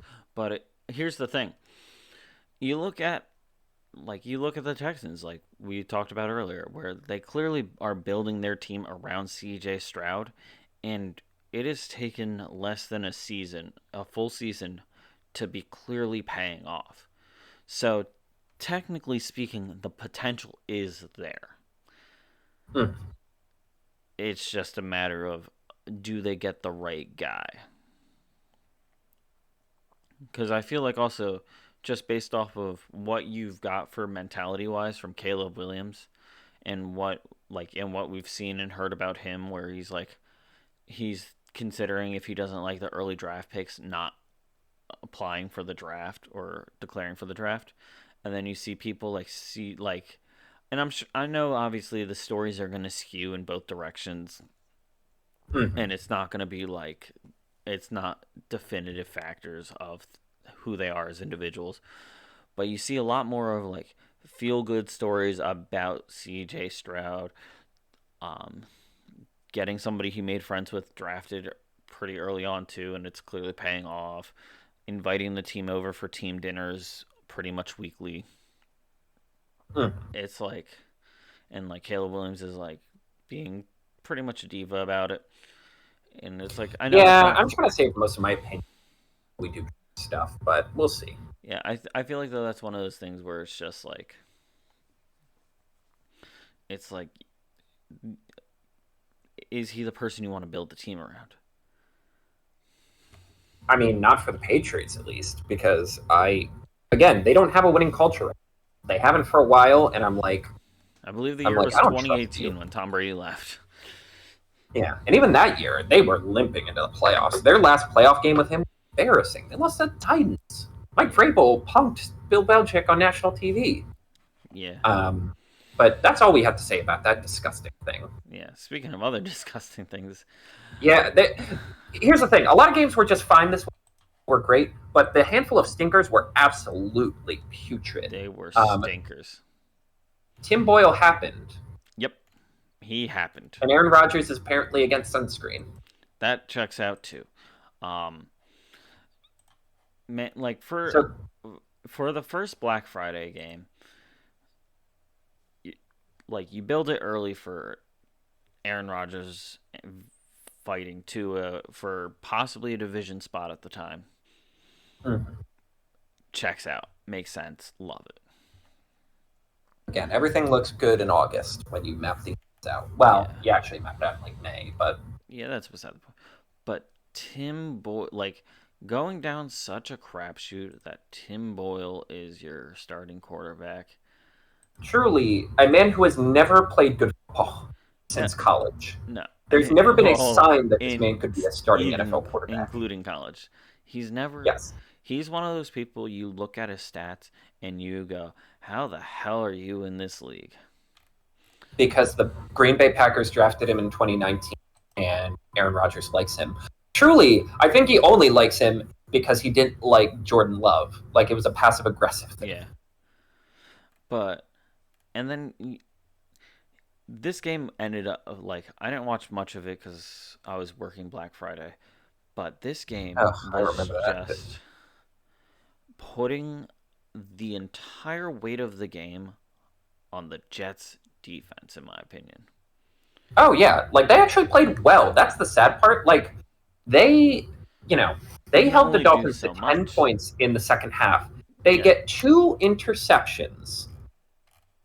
But on one of those drives, Tim Boyle throws a Hail Mary pass that goes 101 yards for a touchdown, and somehow you're down more points than when you started getting the interceptions. Yeah. Truly, a which if there's not a better summation of why this season is a lost one for the Jets. I don't know what it is. Truly, like it felt passive aggressive keeping Tim Boyle in. Like truly, like fine, you wanted someone other than Zach Wilson here, even though Charter Simeon's on the team and at least played last year for the Jets. Um, Brees Hall, I would be furious. He got 7 carries for 25 yards. Robert Saleh gave a whole monologue about like, well, you see, he's got to learn to take those like grimy yards, and I'm like, grimy yards? What are you talking about? Dude's being Like, like Brees Hall's being like given crap, and he's at least making like he's not making right? chicken shit He's into running chicken into a salad. He's wall. making it into at least like not chicken shit. He's literally running into a brick wall because you are no credible threat to pass the ball.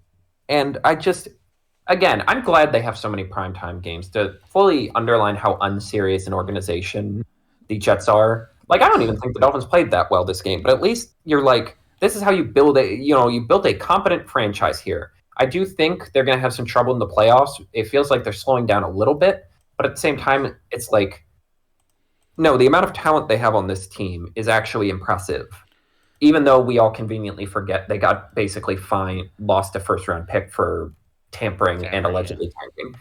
Yeah, Um, they do. should I, Yeah, they have such a they Dolphins have such a good team, and then putting them against the Jets, where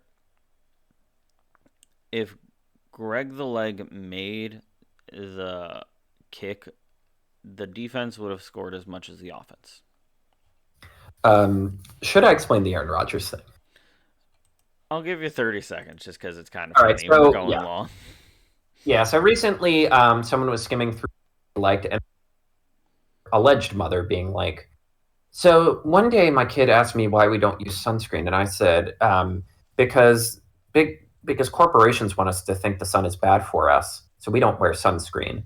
And it's just like this is the man you gave the keys to your franchise. Again, like the signs were always there that he was like this, and you can't give people like this disproportionate power because they're egomaniacs. They're weird. They make terrible decisions. They're not the best judges of character, and that's how you get stuck with Tim Boyle as your only other option at quarterback. Zero offensive line, a bunch of mediocre wide receivers who don't even play, but you had to get them to make Aaron Rodgers happy, and an offensive coordinator who is now on grift number 2 of, oh, I don't know how to design an offense without Aaron Rodgers. So I guess we're just hanging out. Yeah, what a what a Embarrassing. grift.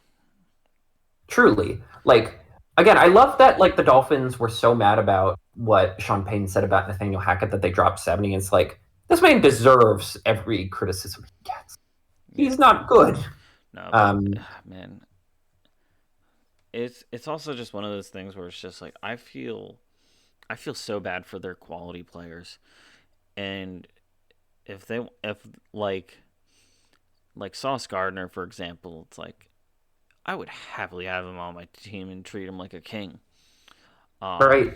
It really feels like a refugee crisis where we just need to like take players away from that team, put them on different teams. yeah, we Just have need a draft of Jets defenders. yeah Jets defenders, maybe some like skill positions, and just like with a it's almost like we like build them to be relegated. Just Mhm. divide up all their quality players, give them to like relatively decent teams where they like give Sauce Gardner to like the Texans. Who what's his freaking name? I can't think of right now.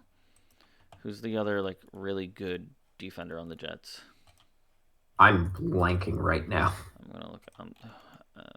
Not the person I'm thinking of, but the person I'm saying is like Quinnen Williams. Put him on Yeah. somebody like the Seahawks, for example, where it's like they're I not going to. actually use Yeah, C.J. Mosley, who had best defensive stats on the team this game, um, it. 9 tackles, 5 assists. Give him to freaking, I don't know, Detroit, or who else is in that general area? Like the Packers. Just somebody like divide and conquer the people that have very good potential of careers. Because this offense, they spent way too much on this offense, and it is not going to work out. You're lucky if you get 3 to 5 years in this league, and every second these people are on this team is truly an insult to their time Yeah, and like their bodies, if we're being honest. and it Um, makes me feel so bad for them. yeah, I genuinely do feel bad Like, for him. what if you put Brees Hall on a team with a decent offensive line? Well, the Bills could have had him, but instead we needed another defensive lineman.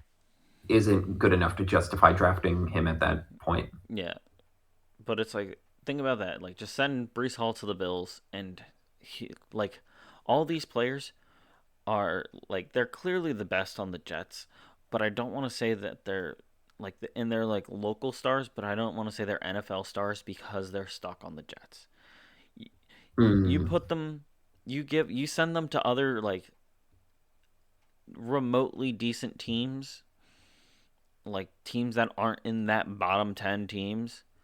These guys would be like NFL almost household names more than they already are. Oh yeah. Um, All right. where are we going with this NFC South? I'll make this one Oh, quick, but what? Here. I'll get my take out of the way because it's a pretty quick take. I have no idea, but this division needs to be relegated. End of statement. yeah, some kind of plan. So currently, a 5-6 team is fourth in the NFC conference in terms of playoff seeding. The Atlanta Falcons. Again, cool that the Bills are going to miss the playoffs with a top defense, but the Falcons just get the fucking be in. Cool how we structure things. Um, and both the Saints and Tampa nominally have a chance to get in. The Saints 5-6, the Tampa Bay Buccaneers 4-7. And to what end for any of these teams? The Saints are in cap hell, and Derek Carr clearly wasn't the answer. Um, Atlanta doesn't have a quarterback who they can routinely trust and don't know how to use their weapons, and the fans hate Arthur Smith.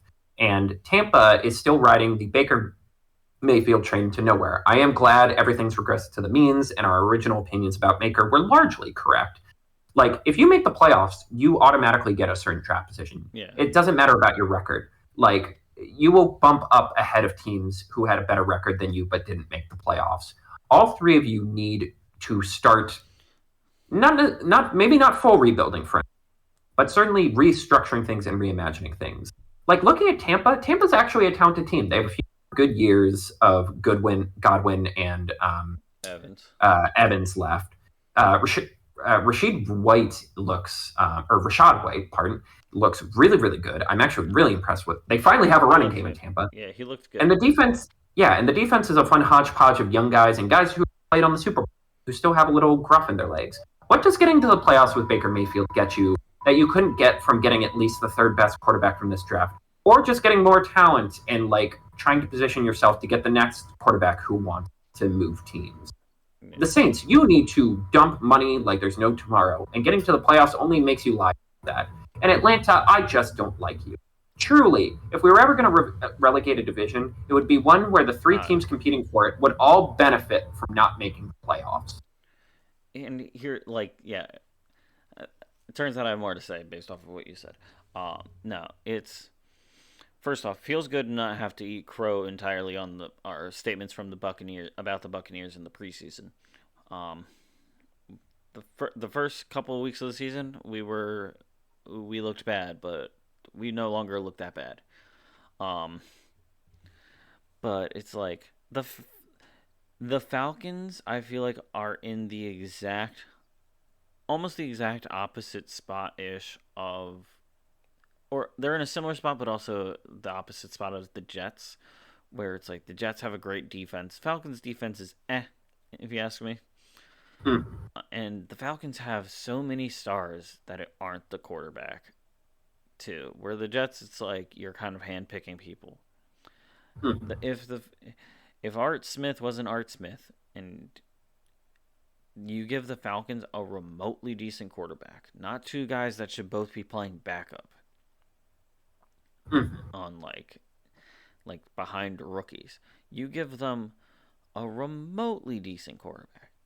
I feel like I feel like the top 20 quarterbacks would thrive on that team, and that team would be like clearly winning.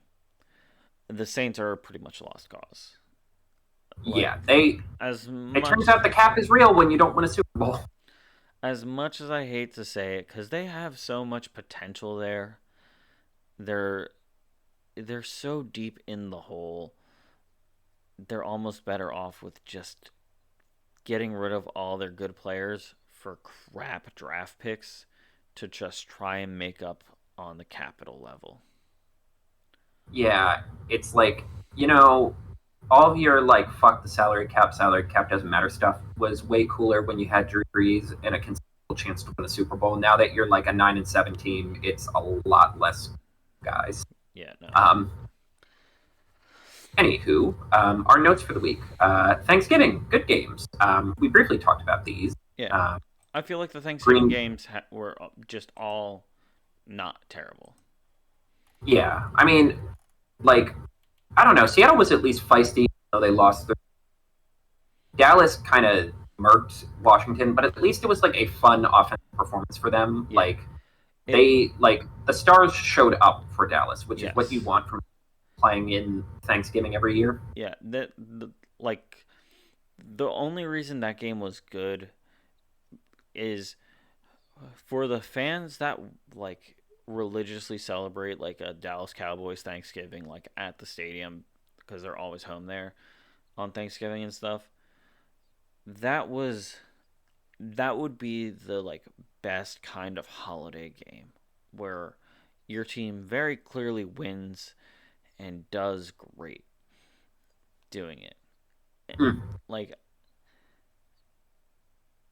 that one almost like in my opinion was like it gets my praises because it gave off the vibes of this was for the fans. right.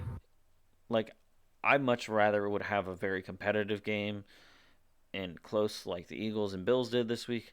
But if you're like sending people home happy on Thanksgiving and not losing them at all for like to stress or possible heart attacks that like the Eagles are giving me weekly, that's a good game to like that kind of game's a good game to have, especially because the winning team was the home team. Right. If you look at Jets Yeah. Dolphins, like the first Black Friday game, and the Jets are home, and they get demolished minus the Jets defense, who did their Mm, best. Different story. yes. You're going home bummed as fuck. Mm. Black Friday game bad. It is a shame. A fun concept sucked. So glad that this week's buy schedule is overcrowded, so we could have everyone play this week and the Black Friday games die. So Oh, glad. so Um, Frank Wright, more like Frank Wrong. I Classic was Kevin Smith. I was so proud of that when I spelt it originally. Yeah, Frank Wright, 11 games is gone. Yes, just for reference, it is the quickest coaching fire since I believe the 70s at least.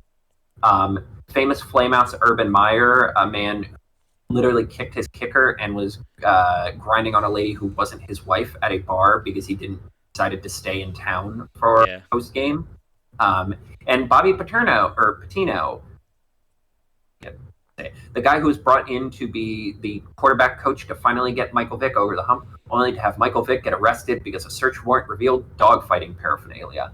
And then 13 games into his tenure said, "Peace, I'm out." Yep. So the owner already had a meeting where he was asked about the whole Stroud versus Brees thing, and they said they wanted to trade down with. Basically, he seemed to imply that the plan was to get the first pick Hmm. and then have the Texans overpay you for that pick because they thought the Texans wanted Bryce Young. Yeah.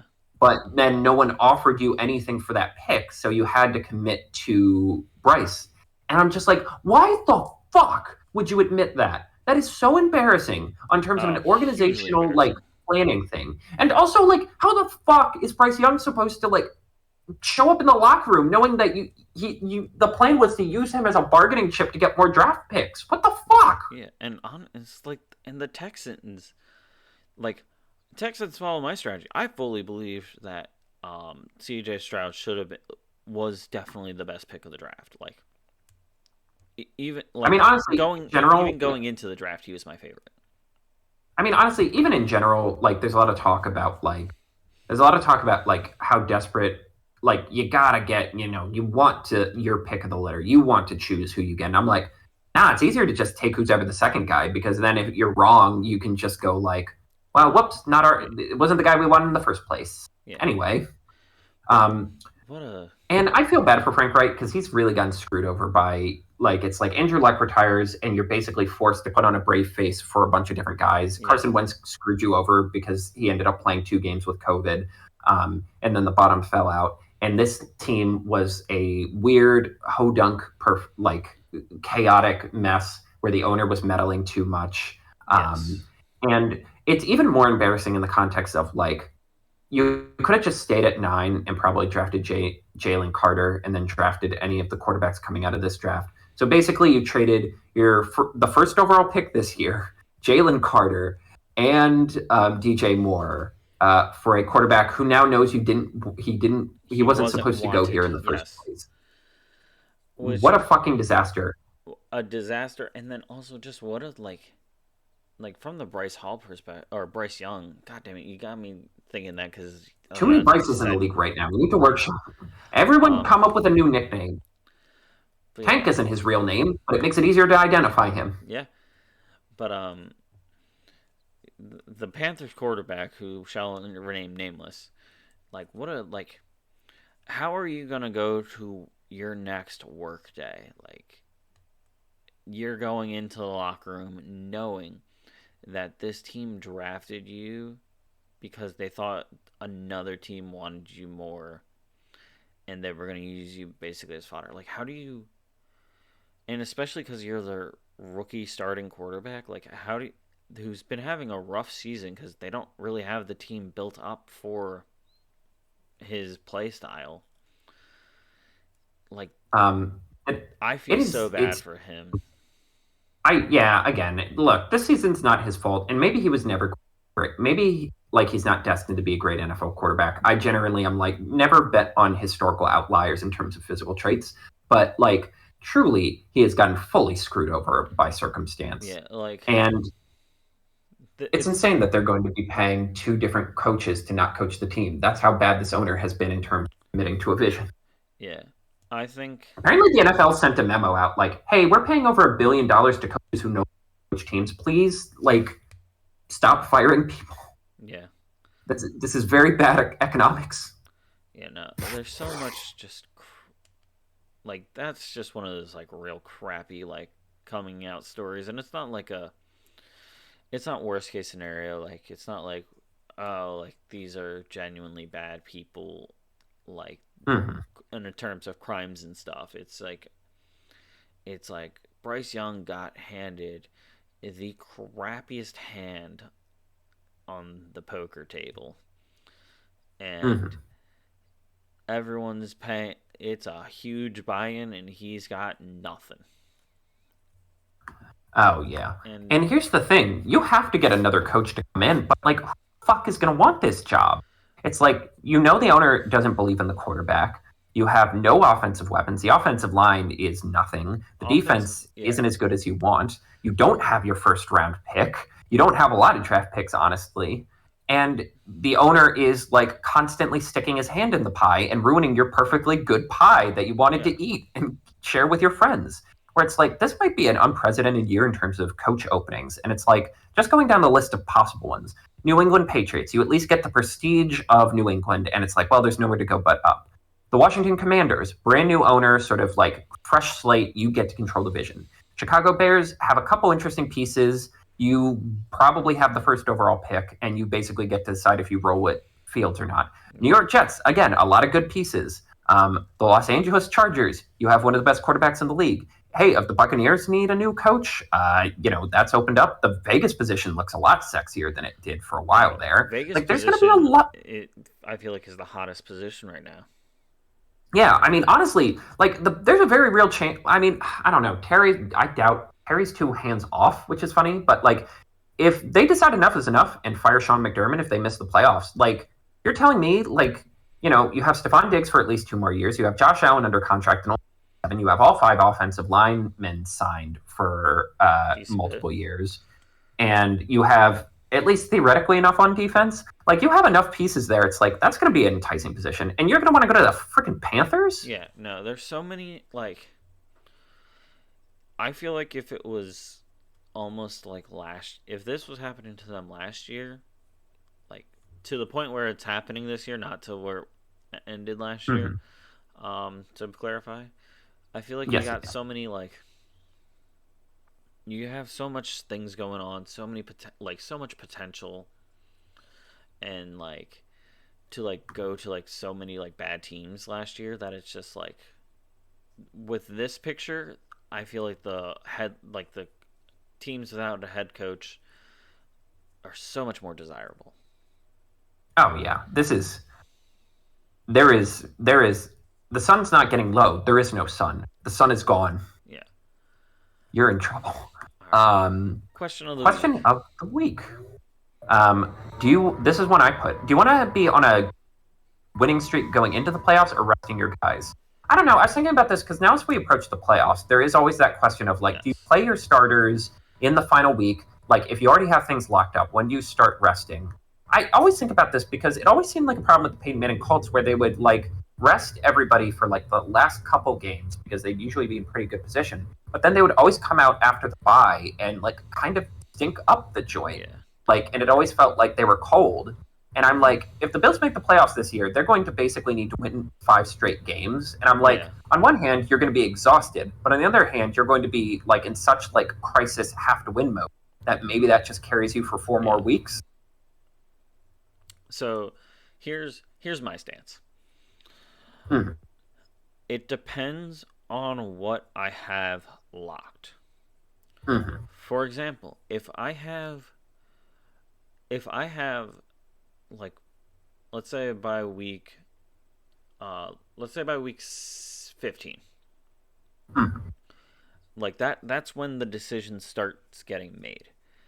If I have locked the number 1 seed, which it's possible I believe for teams to do, Yes. like by like where I'm going to have that first playoff week bye, I'm going Hmm. to rest my team weeks 16 and 17, like my main starters, but I'm going to lightly play them week 18.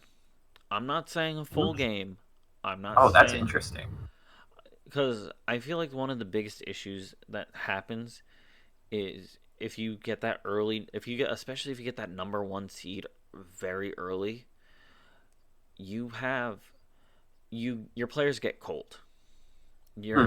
They get very cold very quickly, and it like theoretically you want to rest them like you rest them like the last like technically up to a month before playing again. Hmm. From when I said like around week 15 deciding, that's gonna set you up for kind of a big failure. That's a little bit of cockiness. If you rest them weeks 16 and 17. You get them nice and healed up. You get them feeling a lot better. You don't really lighten up on them on practice. And then week 18, you go in and you just get some reps in. You try some new things. You get some new things. Then, then that's like I guess it's definitely not like I'm definitely against having a winning streak going in if you have a spot locked. But yeah, you just kind of play it safe. You try things out. You try check out like your backups just to be safe. And then if you're say you don't have that Like if you have like a NFC South spot locked up, I don't freaking care. Yeah. If you're not Um, like you're clearly not going to be destined to go far in without like some form of upset in the playoffs. So it's like, you know what, just go like just rest everyone or play it through. It doesn't matter. I prefer to be in that sweet spot. You need to win the last week to improve seeding, but it's not going to get you out of the playoffs. Yeah. Like, I do think there's something to, like, maybe it's because I'm nostalgic for the Giants wild card run, but like I think having pressure in that back half of the season, kind of locking into a playoff area around like week 15, and then the last are just like deciding seeding. Yeah. Like that's a level of like we need to lock it in play. But we're not going to be like straining ourselves. Like for me, it's just like your body can only be at full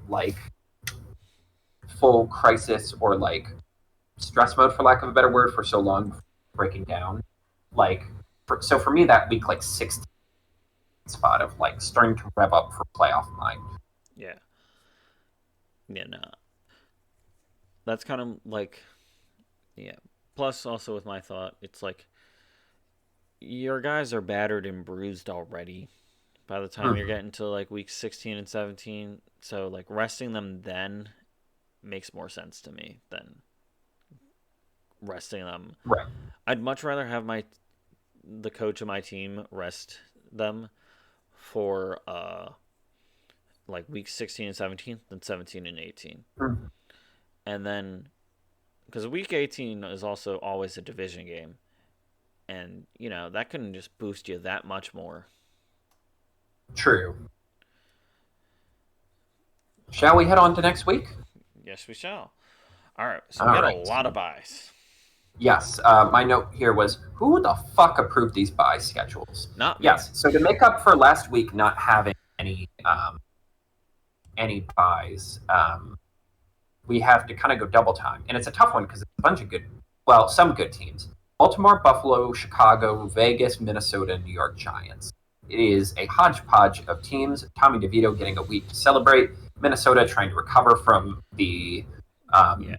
sort of crash landing. Vegas getting the vibe, Chicago getting the vibe, and Buffalo trying to mentally steal their hearts for one last jab at the playoffs, and Baltimore getting to rest as the number one seed in the AFC right now. All right. So yeah, here's the way I look at it, and I'll run down the list. Baltimore, like you said, they get a rest. A much deserved rest. I'm still not their biggest fan, but I'm not gonna lie about the stats. They've been doing good this season. Mm-hmm. They're number one seed. They deserve a rest. Buffalo Bills.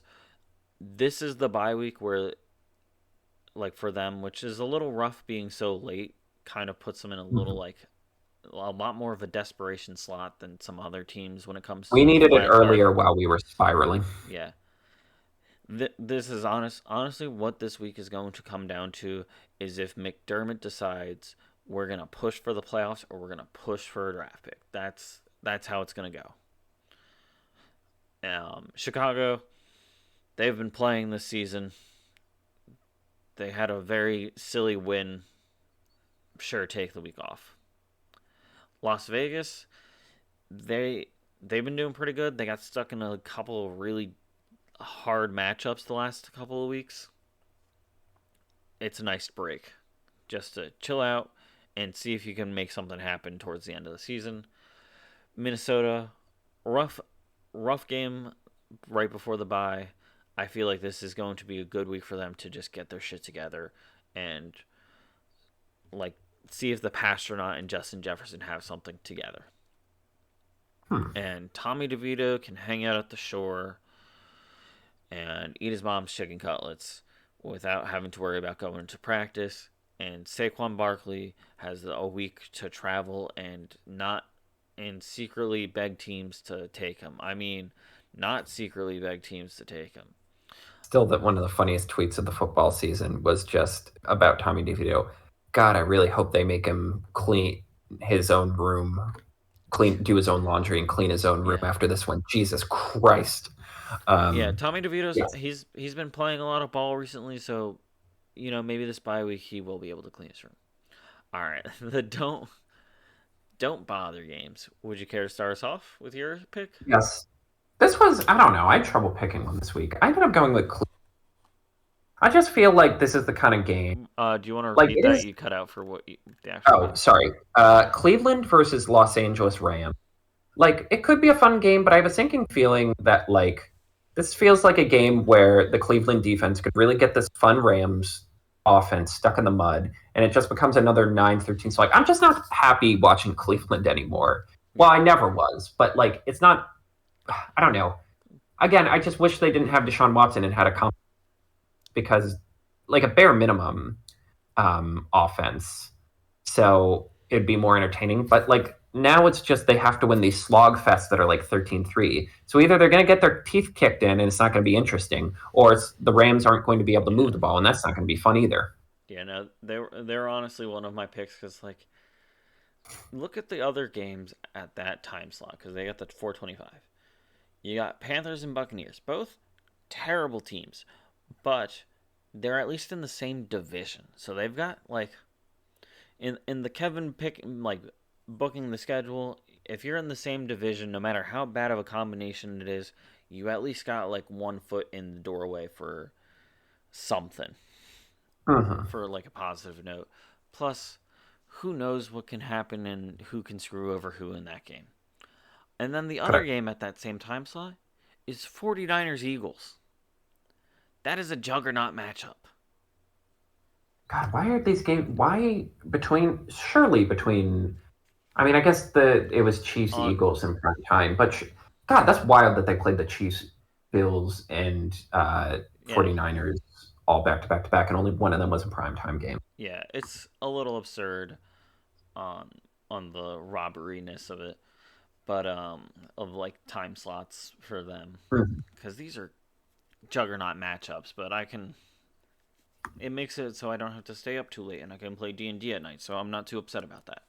Um, True, always true. but it's like, yeah, that game it's going to be two. It's going to be a very good defense with the Browns versus very good offense with the Rams, and a pretty decent defense with the Rams versus who do they have? Hunt, is that the only guy that they're going to be able to play at this point? Yes, which is another guy. Which was the reason I didn't like the.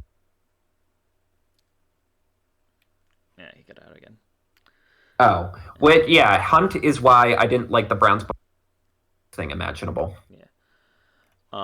For my pick, I picked Detroit versus New Orleans. Interesting. It's it does it's it definitely seems a little bit out of character for me for that kind of game, Hmm. but it's not going to have any divisional stakes between those two. They're not in the same division. Actually, the majority of the Lions division's taking a break this week. Um, the the Lions are a good team. Saints are eh. So the Lions can kind of get themselves back on pace, but in the end, it's not really going to change much. Yeah, I'm just again, I just don't like watching the NFC South if Yeah, I can avoid it. yeah. Like at least with the Falcons game, they're playing the Jets. Who knows? Like the Jets defense might pull some crapshoot off to change the division for them. Um, but there's so many other games I'd rather watch that have more stakes, more potential than like Hmm. Lions Saints. If I was betting on football kind of guy, which I'm not fortunately for all of us involved, uh, Lions would have Oh God. I would bet the Lions in some capacity. No questions Hmm. about it. That would be my safety bet. All right, and then the don't sleep on the game for the week. I picked Indianapolis versus Tennessee.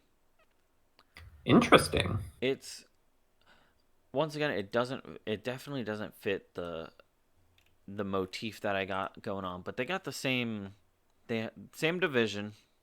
Um, it's a 1 o'clock game, so it's not like you're not expecting that much, or the expectation for me isn't that much.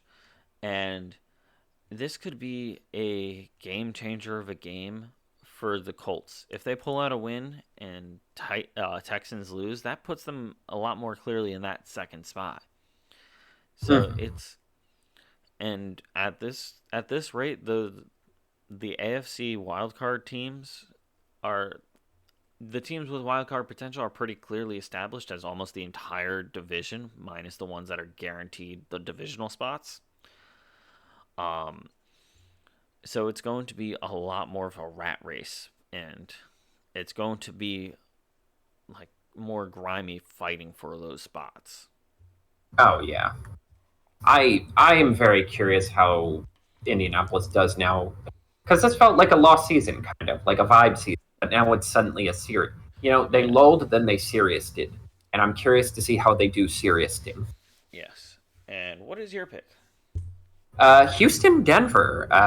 Basically, for all the points we were talking about before, under young, scrappy, hungry team versus the team with import who are redeeming themselves after a fall. Mm-hmm. Um, I actually kind of enjoy watching Denver right now. Again, Russell Wilson plays a sort of chaos brand of football that I can't help but enjoy at times.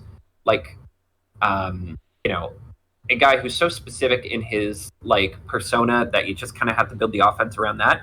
And I'm curious to see how they do. I want to see the Texans now that they're on the outside looking in the playoffs for the first time in a while, see how they react. Yeah. I'm no, I'm excited about that game too. It was on my radar for picking a game. Mm. And also honorable mention, I feel like it should be 49ers Eagles as like this a late night startup. But Mm. Steelers Cardinals is just on my radar. I'm curious to see how things go. That I could see that going a lot of Like different ways, and a I'm lot not of them are fun. I'm not saying it's the don't bother game. I'm not saying it's the don't sleep on game, but that's like that's on my radar for something could happen in this game. I don't know what You have my it's a you have my attention game. exactly. I like it. Alrighty, Carter, send us home for this extra long Oh, episode because Jeebus I'd like. creepus. This can't be 3 hours. No. No, it's just over 2. Okay, that's not that bad. All right, thank y'all for listening to Carter and Kevin Explain Football. Next week, hopefully, we won't be with the space away from the Bills. Hopefully, we'll all be a little healthier for it. And until next time, enjoy some football. Yeah, that's our new Fuba. catchphrase now. Whatever.